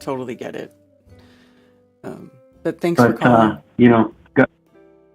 I hope it turns out to be a real success. I'm sure it will. Yeah, it'll be fine. It's going to be great. Thanks for calling. Appreciate it. In the meantime, keep saying the things you're saying because it resonates with a lot of people. It makes sense. It's actually very common sense. And except for that crazy flat earth stuff. Really? Mark Sargent, David. just teasing. I'm a flat earther. 100%. And, everybody around me thinks, that's a crazy thought. And, maybe it is, maybe it isn't, but I'll stay crazy. Stay crazy, Karen. All right. Will do. Thank you. All right. Thank you. Bye. Bye. Yeah. Yeah, I don't want to be normal. 15 minutes till Tuesday in Perth. Wow. You're in the future. Cloudy for 2 weeks. Good luck with solar. Yeah. Solar, I don't know. That sounds good, having everything be powered off solar, but you're right. It's difficult because if there's no sun, then there's no power. And the only way to have power when there's no sun, if you run off solar, is to have those big batteries. And those batteries are, I think now, I know we had this discussion about the car batteries being huge waste, and being not green at all as far as making the batteries. Is it the same for the solar batteries? Is it the same? Does anybody know? Because if it's the same for solar, then that's not really green energy either, is it? Really, the electricity, we should be having drawing electricity probably directly from the earth, like Nikola Tesla was planning to do, where he was using the earth as the conductor, right? Like just putting stuff right in the ground, and then and it would pick up his whatever energy he put out. Do you guys know what I'm talking about? I'm so not good at explaining this Tesla type stuff. That's definitely like a Globebusters techie talk type thing, and I never talk about that stuff, but I've listened to it a bunch of times and I understand it for the most part. I understand a lot of it, but I'm not good at explaining it. Solar batteries are 10,000. Yeah, they're extremely expensive. I remember pricing solar power for my house, and it was like $25,000 to get the panels that would collect enough solar power from on my roof to power my house. And then if I wanted, to stay in power even when the grid goes down, well, then you have to have the batteries, right? Because when you do solar power, they don't run it from your house directly to your house or to your battery, right? It goes out to the grid and then back. Right? So they keep track of how much power that you're producing. It's a freaking scam.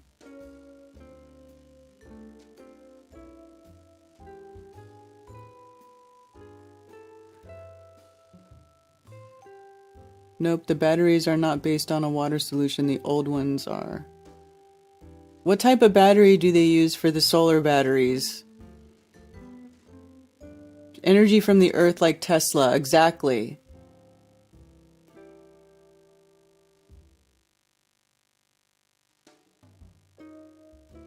The panel price came down over the last few years.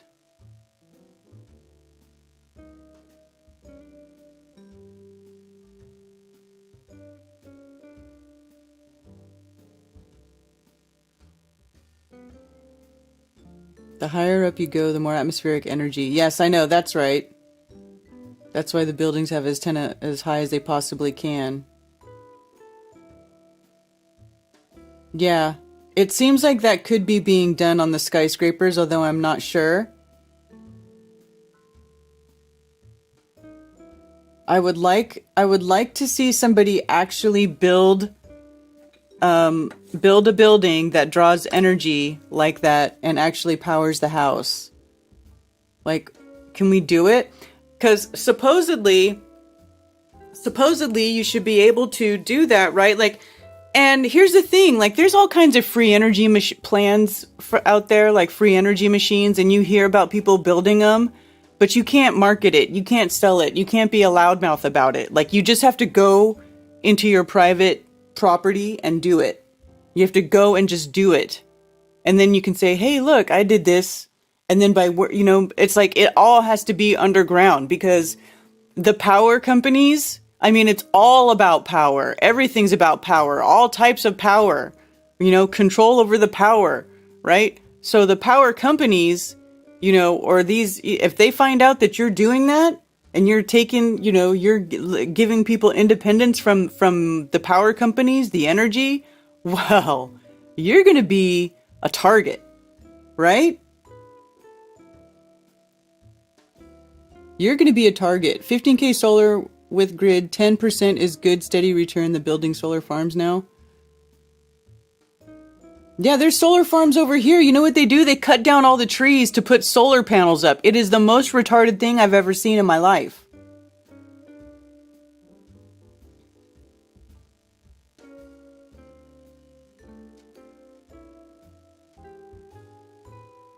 How can I find more information about the human lives being traded on the stock market? I don't know what you're talking about.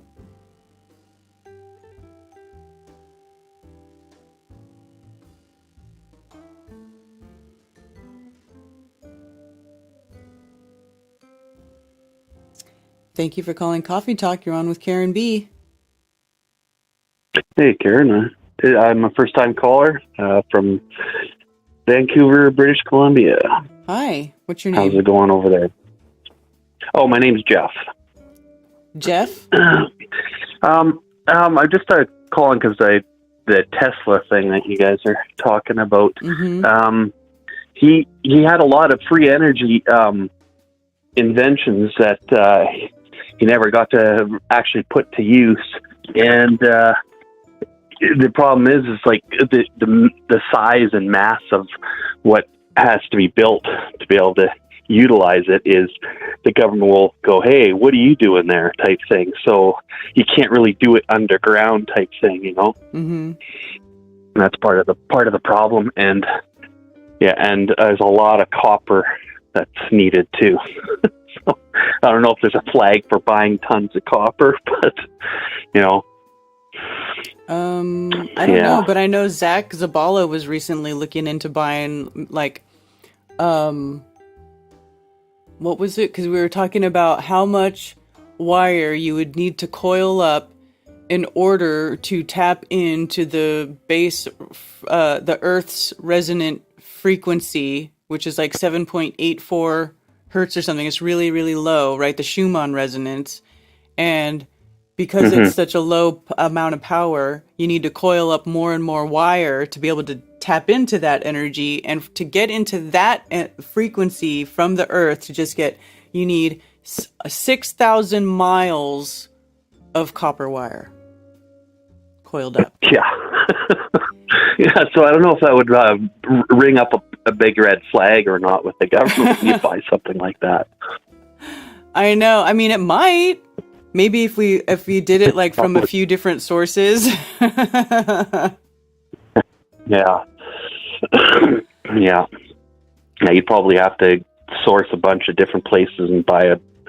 But I'm sure that, but like usually when you buy copper wire and stuff, they need to know who's buying it and stuff. You have to put names down. So if you start buying a bunch of it, they may start going, "Hey, what's going on here?" They probably you may have would. some. It would probably put have you some on a black watch coats list. appear at your door. Yeah, it would probably put you on a watch list. I mean, I can't rule it out. Yeah, for sure. Yeah, so I wish I could be coming to Flattoberfest. I'm so bummed that I can't. It's a little difficult to come down there. Yeah, well, they're lifting the restrictions right now, but it's kind of late notice now because I wasn't sure if we were able to cross, and now we can, and now it's like too late to kind of book the time off and stuff. So yeah, I think I've got 2 people that I know of coming from Canada to the event. Yeah. Yeah, but if you have one next year, definitely gonna go for that one. I'll be down for that.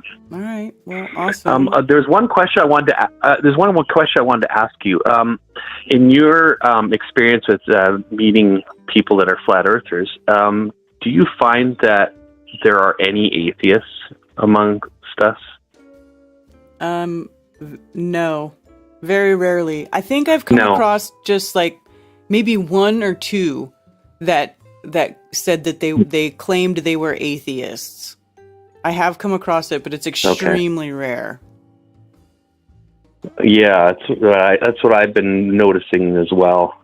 Is like because like with the you can't yield good fruit with evil, right? And there's like there's some pastors and stuff that are saying that flat Earth is like insane type thing, and I'm like, well, how can something that's yielding such good fruit be evil? You know what I mean? Mm-hmm. It just doesn't make any sense to me. And I've noticed that anybody that I've come across has been a believer in a creator and stuff. So yeah. Anyways, well, it was cool calling in for the first time, and you take care. And just a shout out to you and Dave Weiss. I've always liked listening to him talk, and shout out to the Globebusters. I like watching those guys and learning lots of stuff. All right, yeah. Thanks for all that you do. All right, cool. Thanks for calling. Appreciate it. Take care. Right. Cheers. Right on. Yeah, it sucks because Canada did open up their restrictions, but not until really late. And then, of course, the U.S. is still requiring vaccine, but there's like some way that the Canadians are supposedly able to get around that if they drive across the border. I'm not entirely sure how they're doing it, to be honest with you. I don't know. I know that I heard that things were loosening up, and I extended an invitation to Amanda Vollmer because I've always really loved her, and I thought it would always be really cool to have her at an event because she doesn't mind talking about flat Earth. Like, she's openly flat Earth and outspoken about all of the health stuff too. So she's amazing, but they're still just a little bit too much. I think it was still more crap than she's personally willing to put up with, and I totally understand and can't blame her. And I hope that things open up so that next year when and if things work out and I'm able to put together an event for the West Coast like I really want to do, I really, really want to do at least one more event and do it on the West Coast because there's never been a flat Earth in real life person event on the West Coast. So that is my goal. That's my newest, latest, and greatest goal right now. Now that Flattoberfest 22 is already in place, everything's already gonna happen. It's happening. Whoever's gonna be there is gonna be there, and that's it. And then next year it will be something else. I don't think it will be Flattoberfest. I think it will be reimagined. I don't know what it's going to be. I don't know for sure. I don't know anything. I don't know where it's going to be. I just know that it's going to be on the West Coast, and that's what I'm working toward. And I've got some people who want to work with me to make that happen. So that's what I'll be working on. And as soon as we get any sort of things finalized, we will make an announcement and we will let everybody know what's going on. So there you go. Yeah, there's never been a West Coast big flat Earth event, so that's what I want to do. Coffee with Jesus. That's cool. Atheists ain't even real. Yeah. Wow, never be FE event West Coast. Yeah, exactly. I know. That's what I'm saying. And I am from California originally. I grew up. I was born and raised in California. San Francisco, California is my place of origin. So I would love to go back there and bring Flat Earth back there and have a huge, amazing Flat Earth event on the West Coast, because I know there's a lot of people who live on the West Coast who would go, who would be amazing. Amazing. So many people are over there, you know? I mean, it would be fire. It would just be straight fire. So I'm really excited about doing that. That's my next big thing. Yeah, off the chain. Joshua Tree? Possibly, you know, I'm open to it. I you know, and I want it to be, I got big plans. I got big plans for y'all. I do. I think big. I know, like, a lot of people say my events are not that big, but I'm building.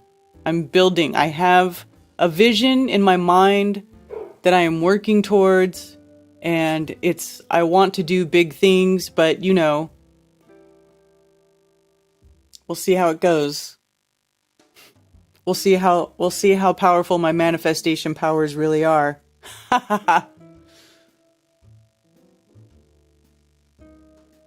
Can leave but can't come back in?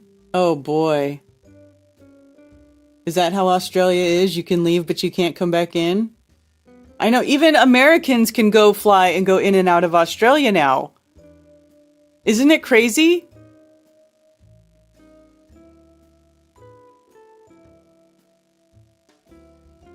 It's craziness. Hi, Gregory. Nice. I had a dream about... Oh.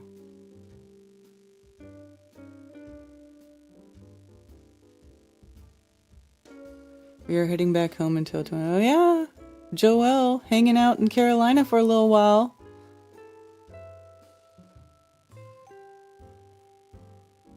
That's going to be great. A lot of people are making their trips a little bit longer too. Actually, Mark Sargent will be flying into the Carolinas like Monday or Tuesday. Like that Monday or Tuesday? Monday? Tuesday. I can't remember which day, but he's flying in earlier in the week because he's going to be here because there's a restaurant. I don't know if it's a restaurant or a food truck company or something that is from outside of Charlotte, and they wanted Mark to come and film a commercial for them. So Mark and Rick Hummer are going to be here earlier in the week filming a commercial for a local Flat Earth owned food truck or restaurant. I'm not sure which one. So that's really cool. I mean, you know, there's a lot of stuff, you know, we're building a flat empire, you guys. We are building a flat empire. And, you know, a lot of the vendors at my event are flat earthers who are entrepreneurs. They have their own businesses. They make their own products.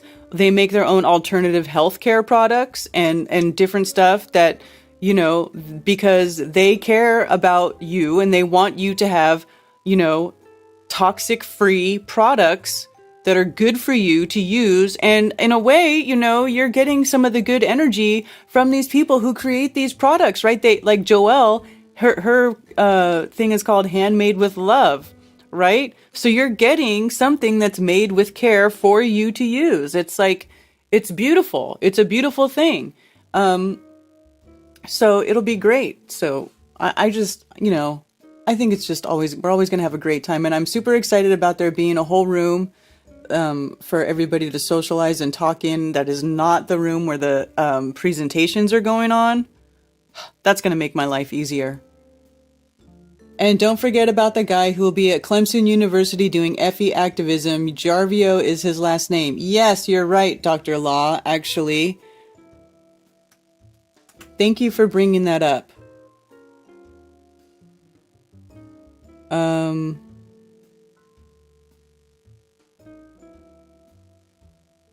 October 17th through the 21st, weather permitting.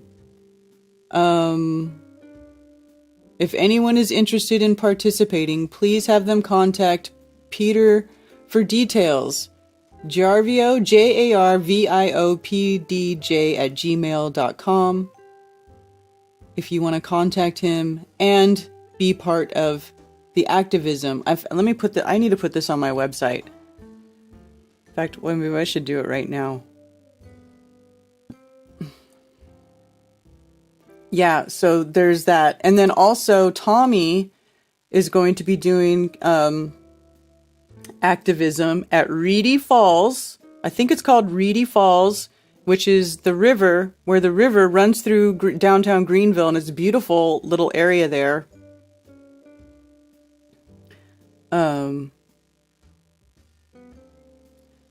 Where should I put that at? Maybe on the schedule? Schedule page? Let's see if I can add it to the schedule page. Let me add it at the bottom here. I will add a text block at the bottom. Center. Sorry, you guys.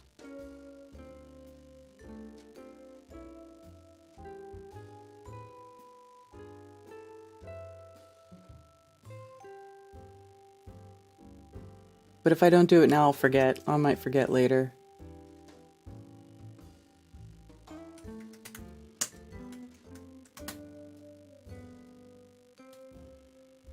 Peter Jarvio requested and received a permit to do free speech activism at the Clemson University campus on October 17th through the 21st, weather permitting.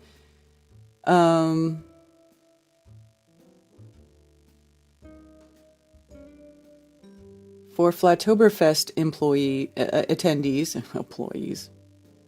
weather permitting.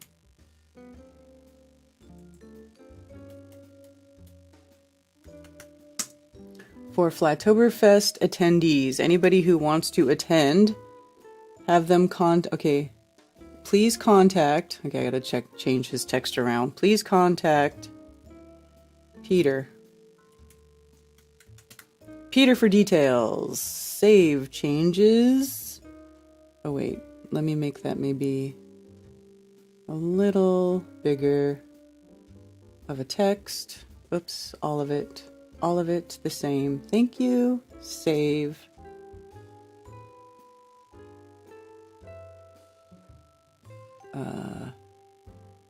Update.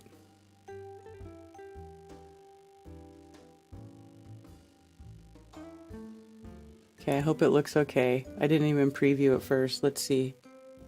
I put it down here. Okay, here we go. At the bottom of the page where it says the plan, the strengthened plan, because we don't get weakened, we get strengthened, right?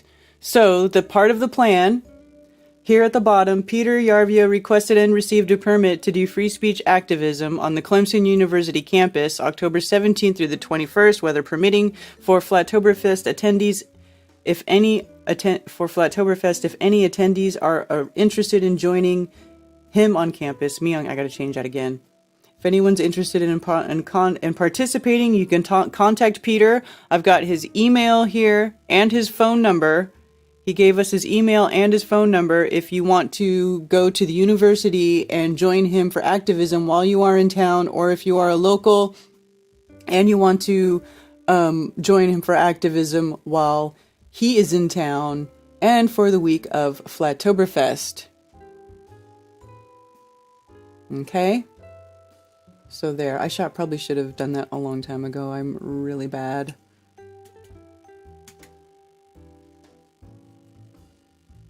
Him on campus. Save. Alright. There we go.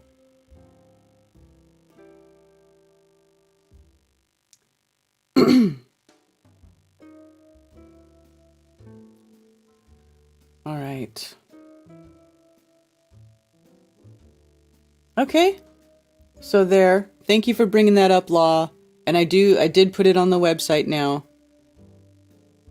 Reedy Falls. Falls on the Reedy officially. Reedy Falls. I can't wait to work with Mark and Rick to get this commercial done for our food truck. Oh, are you the food truck person? It is a food truck. Then we're all coming to Flattoberfest. This will be my first one. Okay. It is a food truck. I couldn't remember. I wasn't sure which one it was.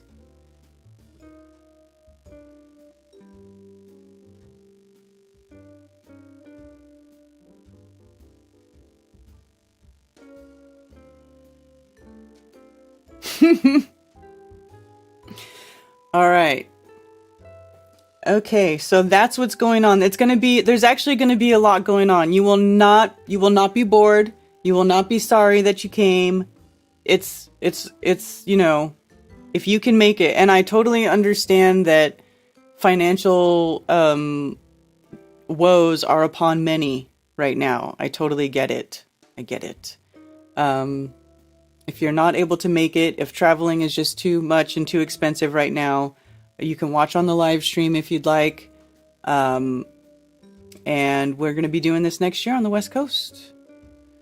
Hopefully. Hopefully. I'm arriving the 15th at Jack's place.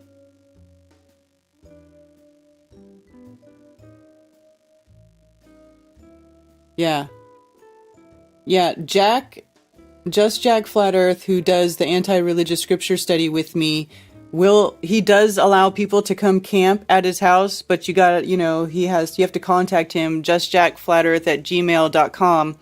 And, he doesn't want a bunch of jerks at his house. Not that you are. All the flat earthers are always really cool. We don't have problems with people. Everybody's always really cool. What kind of food truck? I don't know. I don't think they're bringing their food truck to Flattoberfest, though. I think they're just doing a commercial. And then Dr. Law is going to have food. And Sarah and Griff will be having chips and salsa, I believe.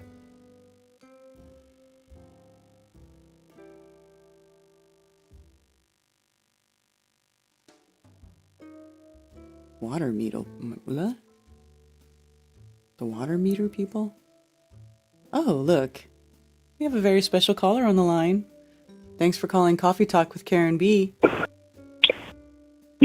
I get that on interviews. They go, "We have a very special guest." Like I'm special because I'm a flat earther. Right, you're very special. I was just thinking for those people that can't afford or don't have the time to go to Flat Earth, Flattoberfest, that they can use the app. It's a great opportunity to use the app, find some people around you, and maybe have like a little mini meetup in your town and watch it, stream it live, hang out, maybe even, FaceTime with people. Actually, new messaging system should be up and running before Flattoberfest, maybe even by next week. And you'll be able to video call on the app, voice call, and the messaging will be as reliable as iChat and Telegram. So that is coming. Everyone, if you look at your app now, on the map page, on the main page, there's a little envelope underneath the digital time, and there's a little message about what's coming. You need to, if you have any chats history that you want to save, you need to either screenshot them or write them down or contact those people, because when we make the switch, all of your threads will be gone. So save them. That make sense? Yes. So it's like the chat system is getting a complete do-over. We're going from AOL 1998 to Flattoberfest 2022, not 2021, of course.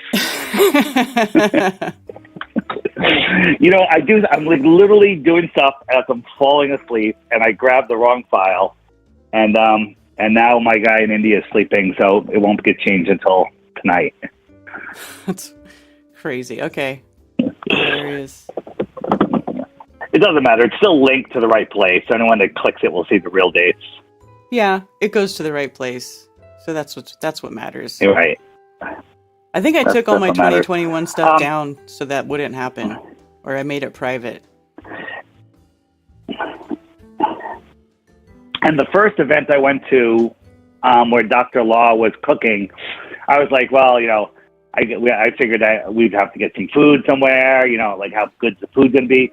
The food's excellent. You don't want to eat anywhere else. It's the best, and he sells it too cheap. He should raise the prices. Yeah, because a lot of people were worried about if they were going to have to drive to go get food, and you can drive to get food, but there will be food there. So it's his food is amazing, and now he's having like different. I just loved his noodles and fish dish, but whatever he cooks is good, unless you're have a vegan restricted diet. Well, he does vegan friendly stuff too. He makes veggie he does? Okay. stuff. Yeah. I don't know if he's going to be doing that this time, but he has in the past. Or you can just get a veggie dish. So yeah, that's it. I just wanted to say, use Flattoberfest as an excuse to do a little local meetup. Even if you find one person or 3 or 5, it's amazing to have somebody that can actually speak on the same level as, compared to just going out in Normie land with default Globers. That's what people that have never heard of Flat Earth, I call them default Globers. The false Globers. Default. Like by default, they're Globers by default. Default Globers, okay. Yeah, default Globers. And it is their fault anyway. Yeah. We're not questioning things. Anything else? I don't believe so. I don't know. When are you getting into town? Okay. I'm coming into town Thursday morning. Zach's picking me up at Charlotte, CLT. And I have no idea what's happening after that. All right. Probably just, a lot of debauchery. Whatever's going on. Yeah, we didn't rent a car. We didn't rent a car. Zach said he'd take us to and from the airport. And I figured there's plenty of people around. Uber, walk, whatever it is. Yeah. I think the hotel. How far is my hotel from the event? It's like not even 2 miles. Walk, ride, whatever. Doesn't matter. I'll be staying at the hotel. Maybe you could ride with me and Ted. Me and Ted are going to be staying there too. There's plenty of people. There's always. It was never hard to find a ride. No, it's not hard to find a ride. Like even Chief Crow, he's flying from the East Coast, and I already have Watson's going to be his chauffeur, so he's all taken care of. Nice. Yeah. All right, and there's always Uber. Uber's made it to South Carolina, right? Yeah, there's Uber. Greenville is that's like a pretty big city for for South Carolina. So everything that you need will be there. It's doable. Very good. That is all. Thank you. Alrighty. Okay. Thanks for calling. See you in a couple weeks. Thanks.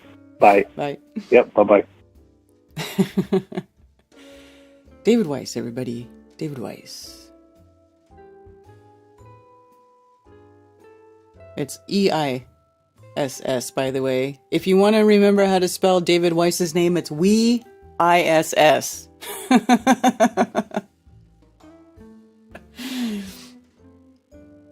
WEISS. Okay. So everybody who's going to be at Flattoberfest, you guys, Marty Leeds is going to be there again. Marty's awesome. Marty, the maker of Flat Earth Litmus Test video. He has a wonderful website called agnosticacademy.org. He does streams every Sunday. He talks about how the constellations tell the story of what's in the scriptures, and I think it's just really cool, his perspective on stuff. Jason Lindgren will be presenting from Secrets of Saturn and Crow777.com. Also, Witsit Gets It will be presenting this year. He is a globe buster, and it's his first presentation at an event that I am aware of.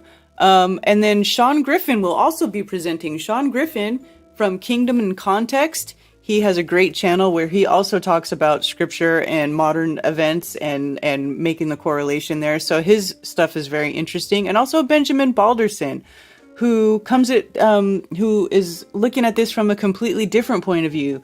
And he is also a lab alchemist, and he's got a great understanding about this world, the elements in it, and the connection between like the spiritual and the physical.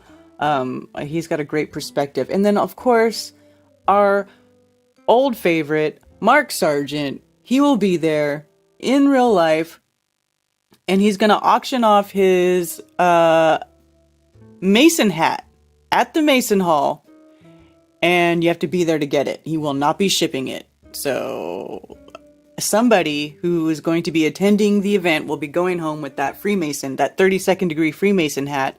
And there's a whole bunch of flat earthers who want that hat. So we're all going to be buying Mark Sargent's raffle tickets for that hat.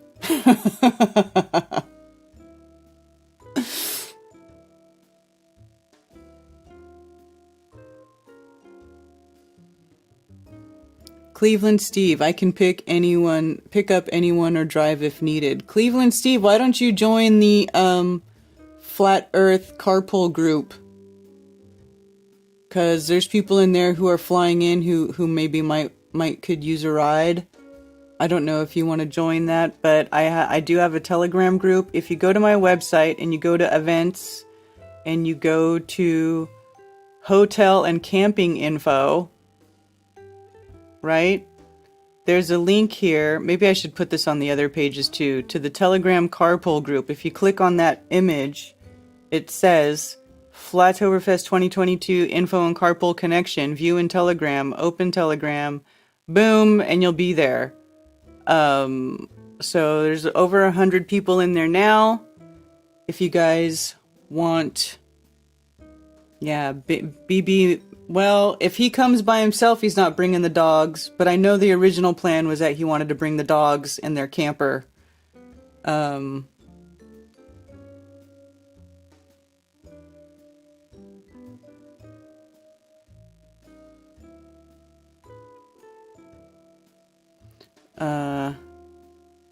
Rico, looking for a ride out of Nashville?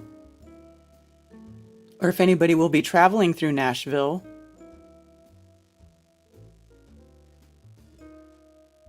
Okay, so there you go. People are using that group to try to work stuff out, so there you go. The Freemasons run away, I know.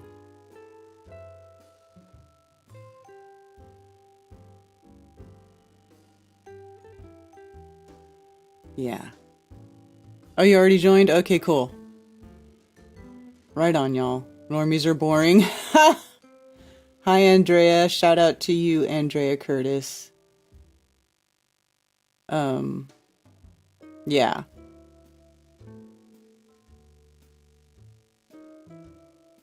All right, well, it's 12:23. I do appreciate you all being here with me today for my little coffee talk chat. We had some good callers today. One thing I was noticing earlier when I was searching for stuff on the news, I never, in no search results does any article from RT ever come up. Like, you have to go to RT.com to go see what they're saying. I know Mark loves this website. And I found RT a long time ago, way back when, during like 2006, 2007, when we were, me and my friends and my coworkers were like looking at 9/11 stuff, and we started seeing some articles on RT that were like, what? Like, they, were posting some stuff back in the day. But, it's just another propaganda site, just like anybody else. Oh my gosh, look, like right here, case in point. Russian scientists discover huge asteroid heading towards Earth. And then look at this picture, you guys. Come on, brother. The half-kilometer across celestial body does not pose an immediate danger to the planet, however. Well, is it coming towards Earth or not? I mean, I'm not going to say like you're going to find truth on this site, but it's just a different point of view. It's a different point of view. It is funny how it's good to go look at all these things, and you can see how they're propagandizing different areas, right? Every website, every news site you go to is going to give you a different point of view on the propaganda, right? It's just funny.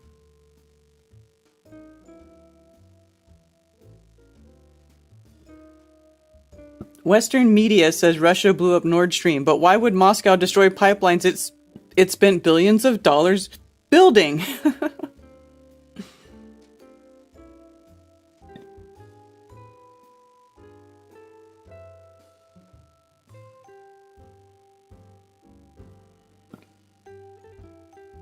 Who really blew up Nord Stream? Who's Russia blaming for it?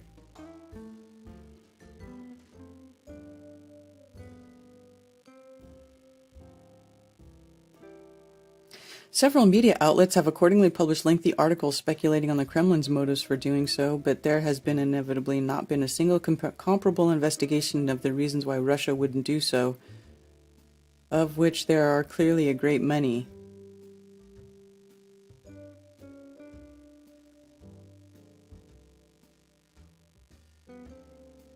Thank you, USA. Mysteriously, the post has been deleted. Perhaps somebody has a word. Polish foreign minister said thank you, USA.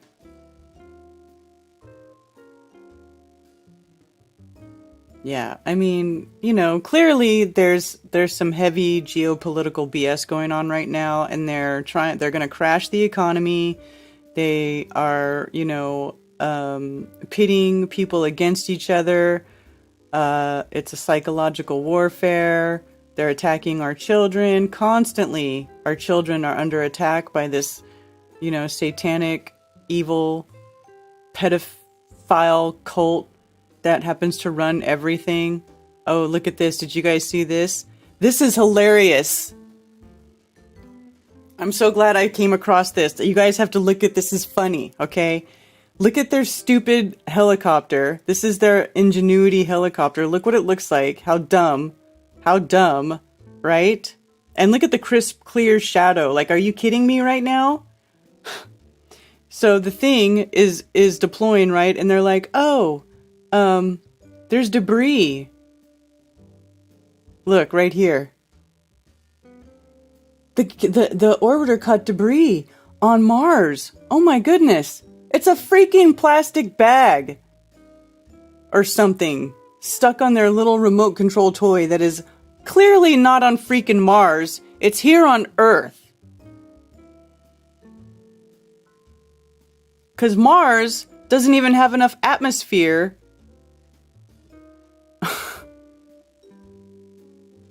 I mean, come on, this thing supposedly took off from the surface of Mars, but there's no dusty blowout, and this thing's blowing in the wind?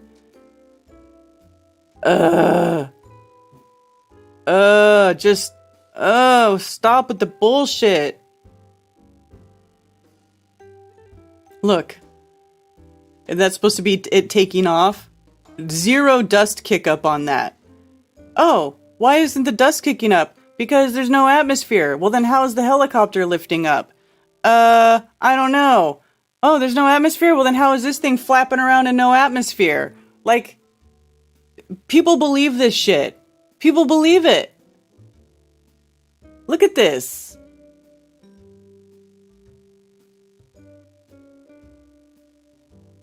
The pipeline blew itself up.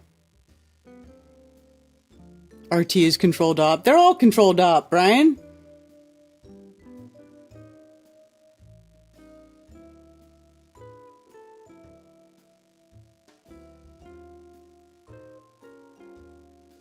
%, atmosphere, right. Oh, JM's on the line. Let's talk to JM. Thank you for calling Coffee Talk. You're on with Karen B. Hey, Karen, how are you doing? I'm doing great. How are you?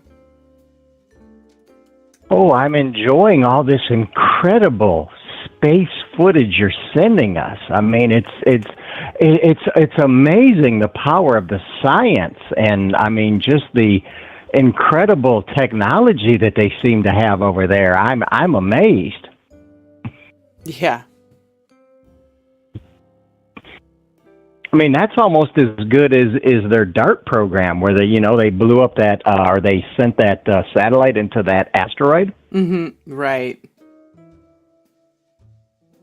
Now, I'll have you know, I may have to be applying for a job at NASA with their DART program, because I have the arcade asteroids at my house, and I'm pretty good at it, and I've got the ability. I'm going to go there and show them and go, hey, break out the asteroids here. Let me show y'all. I can hit an asteroid. So ridiculous. I'll even get the UFOs too, because that's extra points. Right. But I wanted to tell you an interesting story when I was out this weekend at a pinball tournament and ran into a lady who not only did she have her first shot and second shot, she had both the boosters. Oh, boy. 'Cause you have to be safe. And we got to talking about vaccines, and she had a seizure and passed out after every shot she got. Are you serious? Yes. But she just wasn't sure if it was the shot that was causing her seizures. Would she ever have seizures before in her life? Nope. Oh, but she wasn't sure if this new thing that she was having injected into her body wasn't triggering it every single time she got one.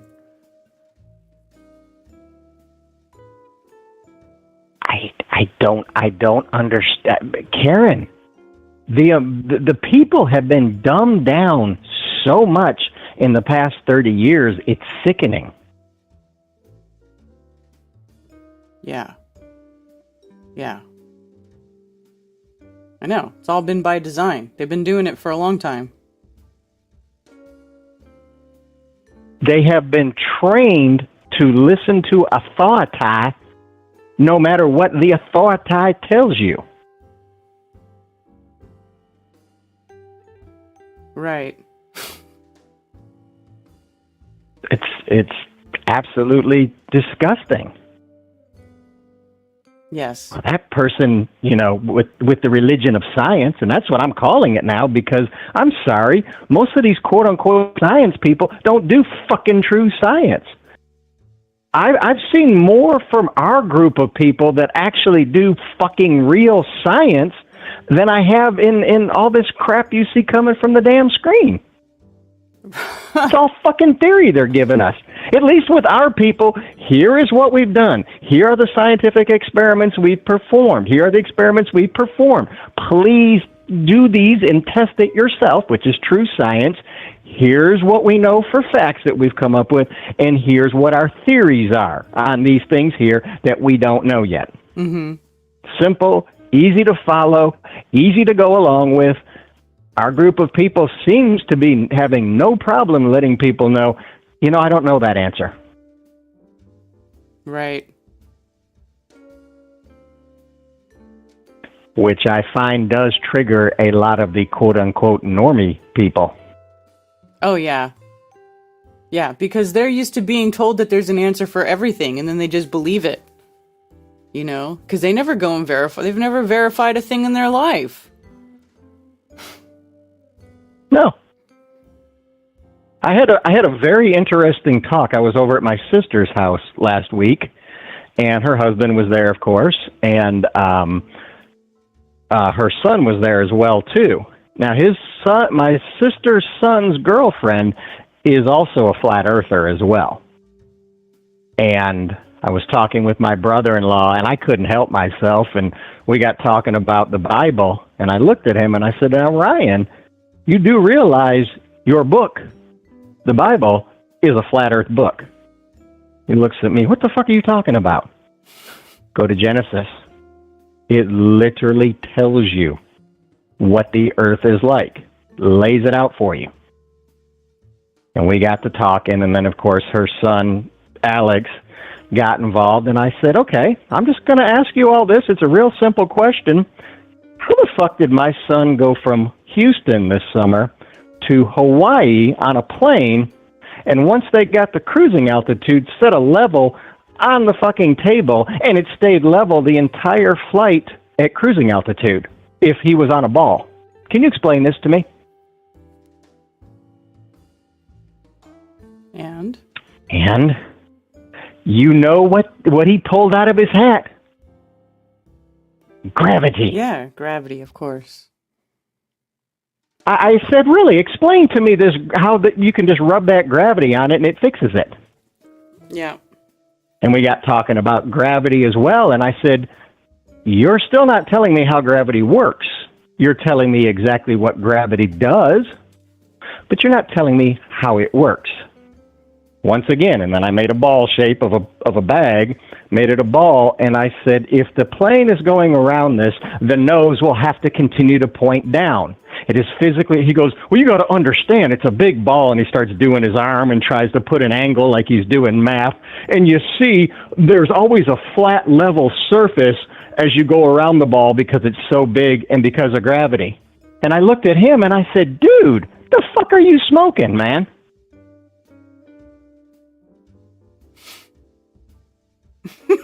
And my brother-in-law, it was quite funny because he really had no comebacks or responses for any of it. Yeah. Usually they just regurgitate more of the same BS, but yeah. I had to tell Alex at one point, because he kept trying to eat word salad. They love their word salad. I looked at him and I said, Alex, you've literally just given me a bunch of word salad. You haven't told me anything. Well, what are you saying? You don't believe in gravity? I said, I love the term gravity because we all know what that term represents. I hold something up, I let it go, it falls. Mm-hmm. Science gives us a theory on what causes it. Yet, show me anywhere on this earth where I can have a ball spinning and have shit stick to it. Doesn't work that way unless there's magnetics. Right.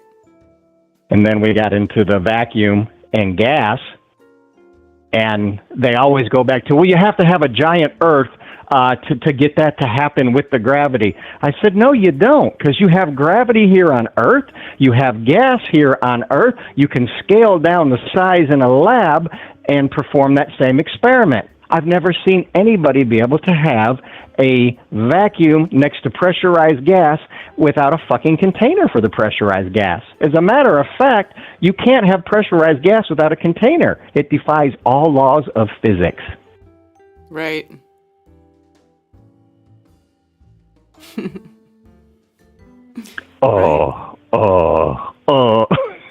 Yeah. It's fun now because I've actually learned so much about how stuff actually works that I can literally sit there to have a conversation with the same people 5+ years ago who one of them, Ryan, wanted to get a fight in me when I brought up years ago that I think the moon's inside the atmosphere. Mm-hmm. Right. Didn't even mention shit about flat Earth back then. But now they tell you that the moon is in our atmosphere.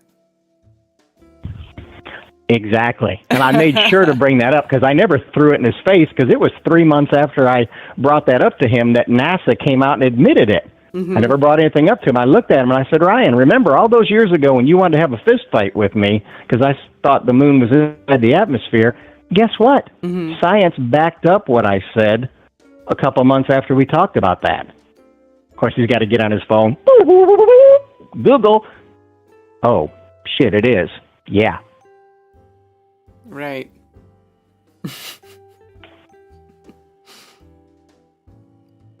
But it's, I find it quite humorous. But I do have good news, though. I was out walking my dogs last week, and I ran into somebody that had a really nice dog, and we took our dogs off the leashes. I took mine off the leashes. His was off the leash. They were running around playing, and we just got in a conversation. And when you ever know when you're talking with somebody and you just kind of get a feeling that, hey, I think this person sees some things, and then we flat out I brought up the whole Earth thing. And he's like, yeah, he goes, I listened to David Weiss. I've got his app, and I pulled out my phone. I said, oh, look, I got the same app here. And he goes, okay, so I'm not crazy to you then. No, you ain't crazy. That's awesome. Yeah, Dave's over 70,000 people on the app now. How much is it now? He was telling me that somebody on his block, he was talking with her, and she just came out and admitted to him the other week. She goes, you're going to call me crazy. All my other friends do, and all the other neighbors do, but I don't think the Earth is a ball. I think it's flat. And he was talking with her and said, yeah, you're absolutely right. So I think it's getting out there more and more and more to more people. Yeah, that's awesome. Problem is, everybody still wants to throw it down. What does it matter? Because that's the way my brother-in-law ended the conversation about the whole Earth thing was, what does it matter if you believe it's flat and I believe it's a ball? Right. It's like you're missing the whole thing on what they're trying to do and what's going on here. I know there's some people that want to bitch, well, there's no spirituality and all that other stuff, and it's like, sorry, there is a creator. However, it goes back to the control of the people, to keep the people a slave. Throw the creator out of the picture if they want to, but look at what the hell is going on. These controlling elites want to control us and enslave us and live their lives they want to live. Look at how they live. Look at how the actors live. Look at how the athletes live. Look at how the fucking politicians live. If you really want to see where the true evil controlling thing is, these fucking politicians live like kings. Yeah. As they rob us blind, just like you were talking about the batteries and the solar power. Well, do you realize our solar power technology is the same level it was over 20 fucking years ago? And that's because the government backed everything, threw their money into it, just like they're doing with this EV bullshit. And these companies are coming in who are part of the politicians, in the politicians' pocketbook, and they're sucking all the money out of this stuff. All those COVID shots, you know who funded all the quote-unquote trials and experiments for all those things and creating all those things? It came out of our fucking pocket, the people's pocket. It came from the government. And they collected all the money that they got from the insurance companies for those fucking poison shots. Right.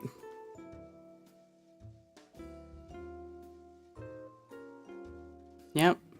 People don't want to talk about that. I know. Well, wait a minute. Wake up.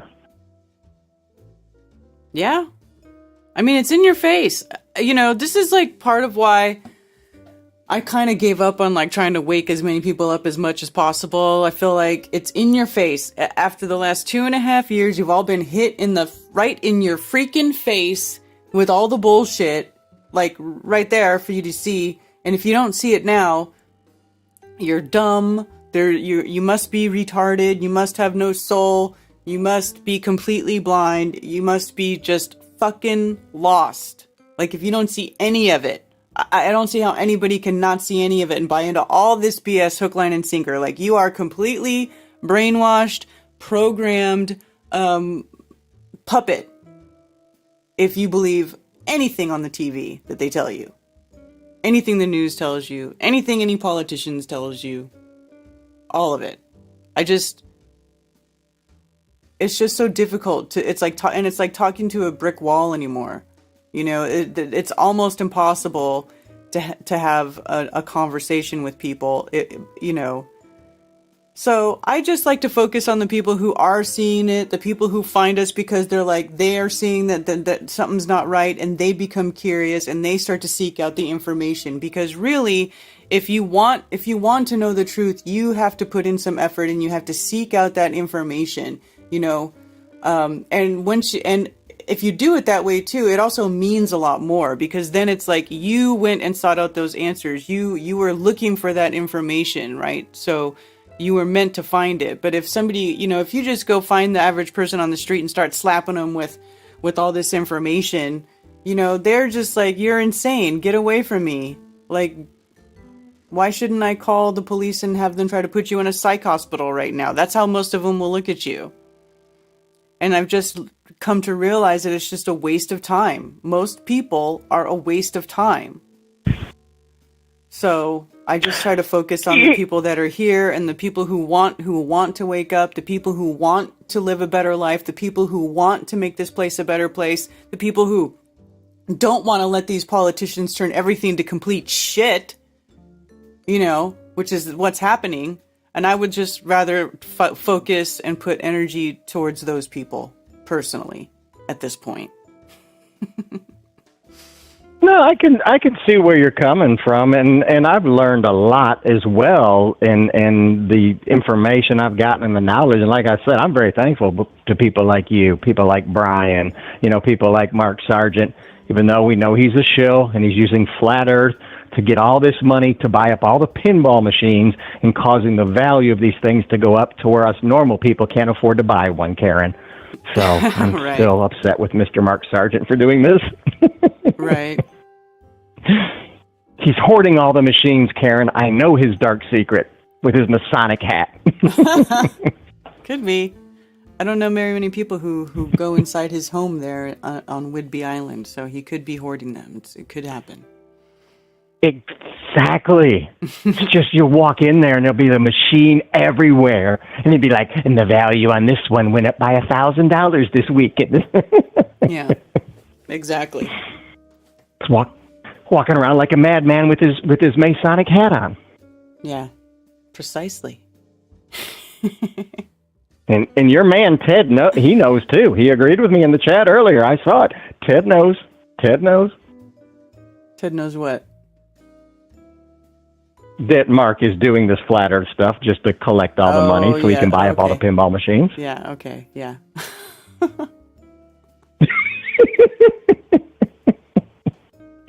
I'm not crazy, Karen. Ted agrees with me. Yeah. Yep. But yeah, I'm just finding I'm just trying to, you know, plant seeds with people, and you know, if they don't want to hear, I'm not going to force it on them. And the other thing that I find that you definitely don't want to do is just try to throw up on people.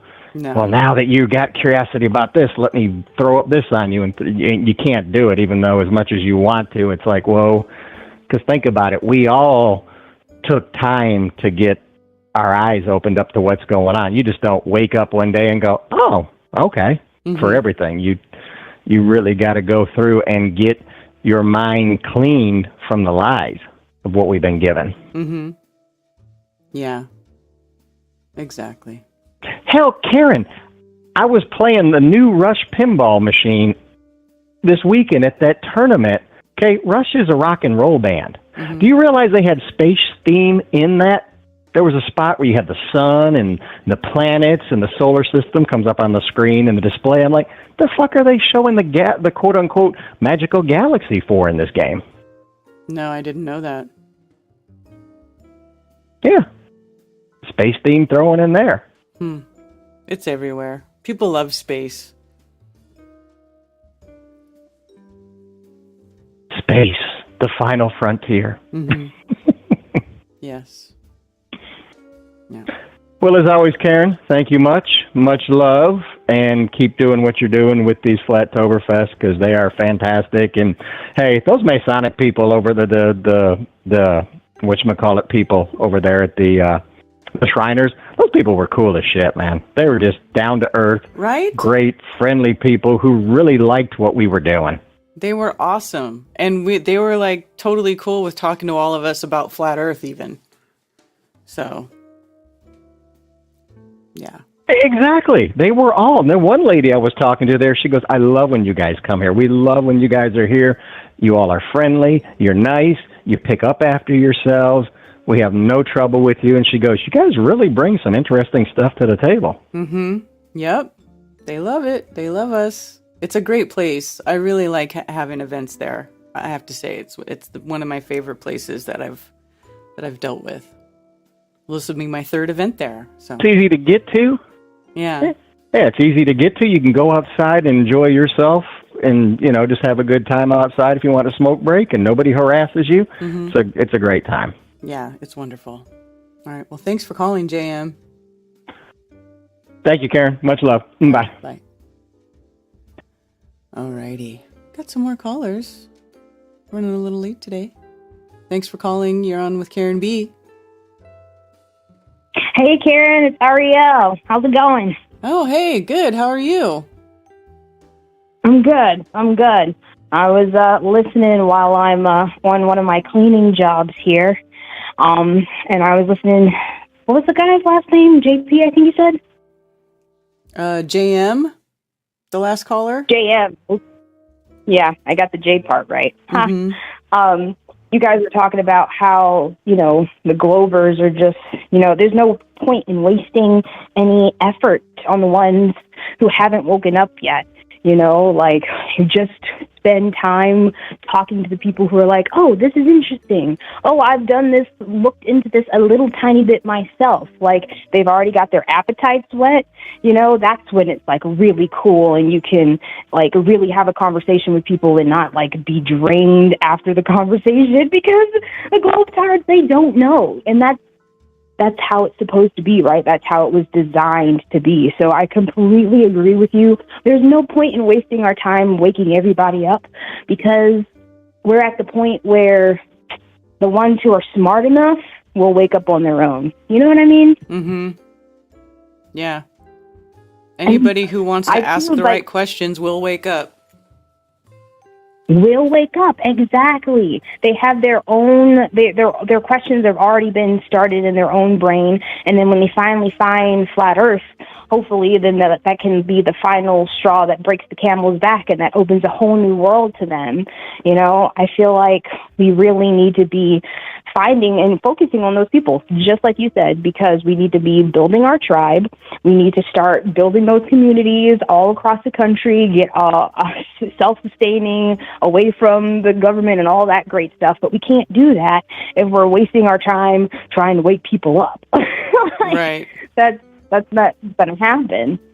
And I also wanted to say, too, because I think JM also mentioned that there are not a lot of creator believers in Flat Earth, because once you realize how many lies there are in this realm, like, you can't help but say that someone created it. And I think that's the goal. Like, all of these conspiracies, it doesn't matter, Flat Earth, 9/11, all of those, they need to bring you back to the creator. And if it doesn't, then I think you're still stuck on level 1. Everything is supposed to bring us back to the ultimate reality that we did not create ourselves. And that's the whole point, in my opinion, anyway. Yeah. Yeah, absolutely. Yeah, but you're doing a great job. I'm so excited for Flattoberfest. Thank you for everything that you do. And as soon as I get my channel up and running again, we'll have to talk and chat. But, like, my house has mold in it right now, so I'm probably going to have to move again. Oh, no. Oh, no. Okay. Yeah. Well, anyway, good luck with that. Say hi. Thanks for calling. It's good to hear from you. You too, girl. Take care. Bye. All right, bye. Oof, mold. That's rough. That's rough. All right. Thank you for calling Coffee Talk. You're on with Karen B. Hi, Karen. My name's Marcus, and I guess I'm a first-time caller here. But what I wanted to do was help you guys out. Everybody's saying free house and car, but basically I'd like you to take a look and you make your credit cards all free. If you go to legalibus.com, everybody's been looking for proof about the 1099A, and it just takes a little bit of time, but he's got all the proof on his site now as far as the credit cards being free, and since that's like an unsecured loan, that comes out faster. But 6 to 8 months after that, you'll be seeing houses and cars. Just takes time, and I was wondering if you'd be willing to take a look, and then afterwards tell the Kakalaki crew there to walk up to the line, because everything from the IRS is free, but it just takes time to get all the certificates and all your ducks in a row before you get free house and car, or your credit cards, you don't have to pay them back. And basically at the end of the month, your balance just goes back to zero, and you can spend whatever your maximum limit was for the month again. But basically, if you go on the website and take a look, he's got everything set up. The only thing that everybody's been messing up with is everybody's been gun-ho on the 1099A, and what really the key to this whole thing is the fact that the government pushes back, and then basically you have to know what you're doing to push the government back and saying, no, this is really the way it's supposed to go, and a couple of letters and a couple of phone calls, and basically everything works in your favor after that. You just have to prove that you know what you're doing, and Legal IBIS actually helps folks figure out what they're doing. Just everybody's saying, why is he charging? And I think it's because if you do it for free, you should see what kind of fools you get. People, last week on a call-in, some lady just heard about it, got a car, and basically said, okay, I sent all the paperwork in. How does my car become free? And they go, well, what did you send in? I don't know. Well, what did you write down? I don't know. But I just heard that this stuff works. Now go fix it. So it doesn't really work that way. You know, What's the it would really help website? if a person first figures out what the hell's going on before they jump in the pool. This guy on Legal IBIS, it basically makes the jump or the transition a little bit easier for you. But you still have to do your own research. What He's is a great it? man who says that. What is the website? Legal IBIS. That's legal. Then I as in the opposite of you. Bus as in the opposite of a car. legalibus.com. And if you click on courses, you first have to sign in, just basically your email, and then create a password, nothing fancy. And then after that, if you click on courses, and then afterwards coupons, a lot of folks, when they see the word coupons, they keep thinking of the stuff we used to cut out of newspapers to save a couple of bucks on groceries. But the definition of a coupon is basically it has to have one side that's perforated, it has to have a from and to, and an amount. Yeah, if you click on coupons, I don't know if you need to sign in first. How to pay bills with a coupon? But yeah, how to pay bills with a coupon. If you click on that, you might have to sign in first. But basically after that, he's got proof. I think there's 4 or 5 there now, but those are the top 4 and 5. He's got hundreds to pick from. The only thing, like when the Crows did an interview with the guy who this guy pushes, Chris Hauser, there was nothing there because it takes time. But under coupons, you'll see proof. I'm kind of looking at your screen there. In the middle of the screen, it has or the proofs that you were looking for.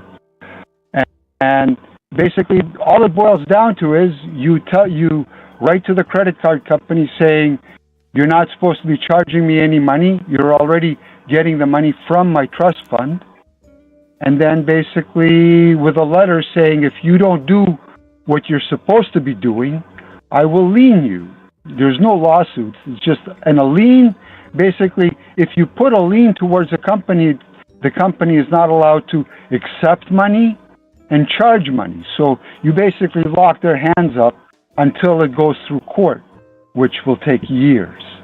So they don't ever want to see the word lien. And as long as you do everything by the book, when you say the word lien, you're actually saying something that holds some weight. I don't know. Were you able to click on pay coupons or pay your bills with a coupon? Well, I just saw it, but I couldn't click on anything. No. Oh, you have to sign in first or sign up, which basically the moment you click on anything, it'll say sign up, which means throw in your email and the password. Yeah. And basically after that, in the middle there, it's got success stories, which if you click on, I guess, join, the little red button on the left, top left there, where it says join, Mm-hmm. You will basically be able to go and take a look at all the proofs.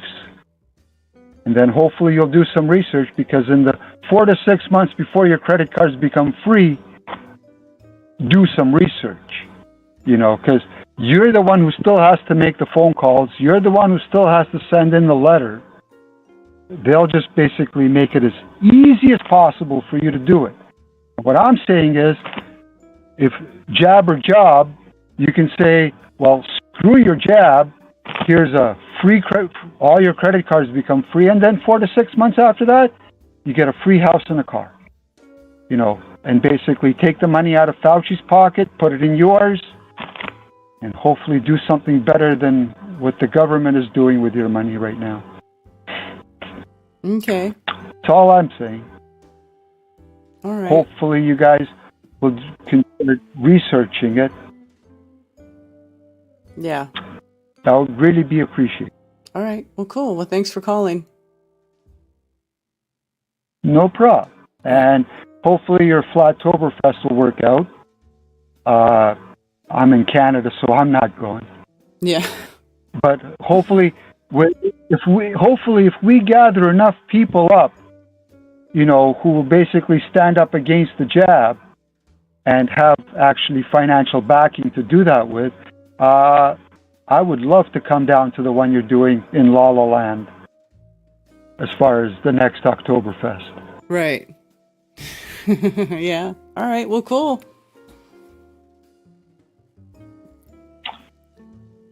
And do some research, please. Yeah. All right. Thanks for calling. No problem. Bye.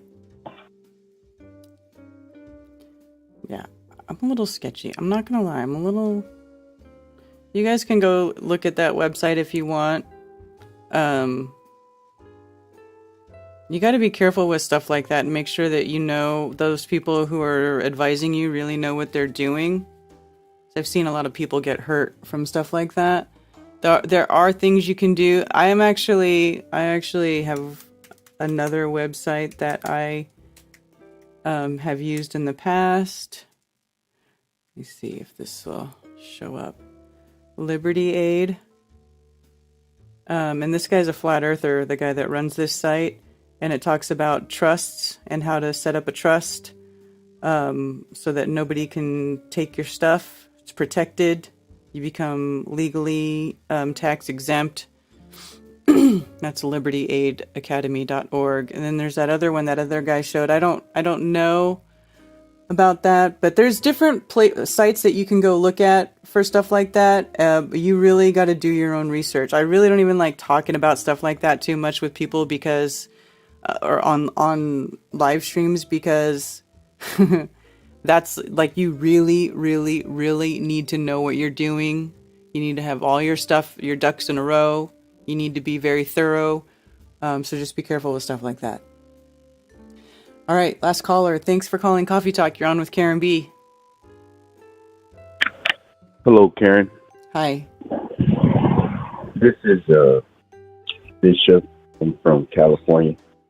Just wanted to ask you a question about just recent events. I don't know if you guys noticed. I try to catch you and Mark on Tuesdays, but do you think that the flat Earth has any connection with the uptick in like alien invasion movies and demon possession movies and stuff like that going on? Are they like trying to, like, is the globe Earth trying to like get the people ready for some sort of like, I don't know, like Christ coming back or something like that? It just seems weird that a lot of these movies and entertainment things are coming out, but it seems like it's trying to desensitize us to, I don't know, major events that could be happening in our near future. Do you and Mark ever talk about things like that? Oh, yeah. Yeah, we do. Mark wants them to fake an alien invasion so bad it's not even funny.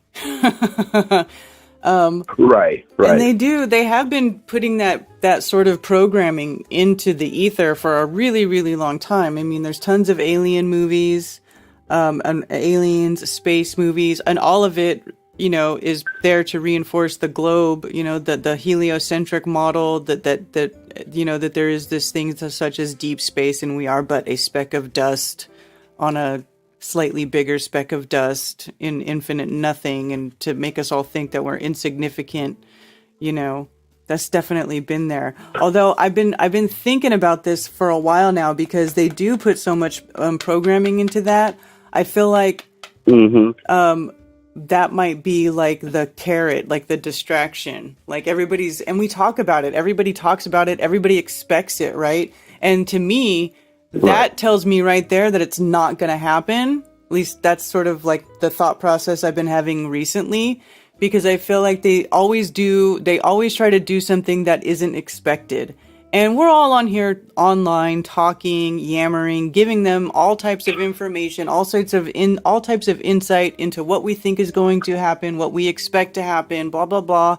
And they're always using that information, to sort of assess where maybe human consciousness is at any certain point in time, and what will be the best tool in their arsenal to use to whip out to try to, whip us all into shape, or to trigger everybody, or, to impose more trauma-based mind control on everybody. So, yeah, I think they put it out there, but I also wonder if it's not on purpose to distract from something that's totally going to seemingly come out of left field that they're going to use against us. Like, for instance, the common cold and the flu, right? I mean, they literally weaponize something that everybody has gone through their entire lives, and it's a normal part of life, and they turned it into a weapon, a weapon of mass control. So... Yes. I'm sorry about the background.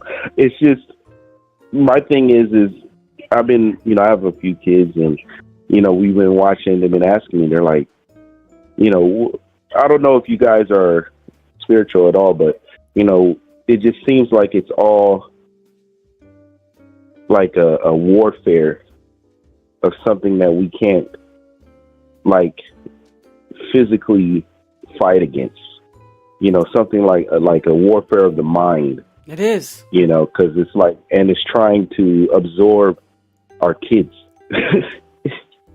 And I feel that with all my heart, like, because they're pushing it. Mm-hmm. And I tell them, I'm like, I didn't have tablets and these computers when I was your age, so it wasn't readily accessible to get that programming. But now, tablets, phones are everywhere, and that programming is in everything. And, and they've infiltrated all forms of religion. I mean, kids went to church, and they have Planet Day and, name all the planets. And I'm like, oh, you can't go to that. And they're like, why? I'm like, because we don't believe that. Right. Mm-hmm. So it's like, because I found the flat Earth, I think 6-7 years ago. And I've always thought about it in my mind, like, this doesn't match up with what I believe. Every time I saw the globe Earth, I would be so fascinated with it because I'm like, where did this come from? Because this is not what I've read about.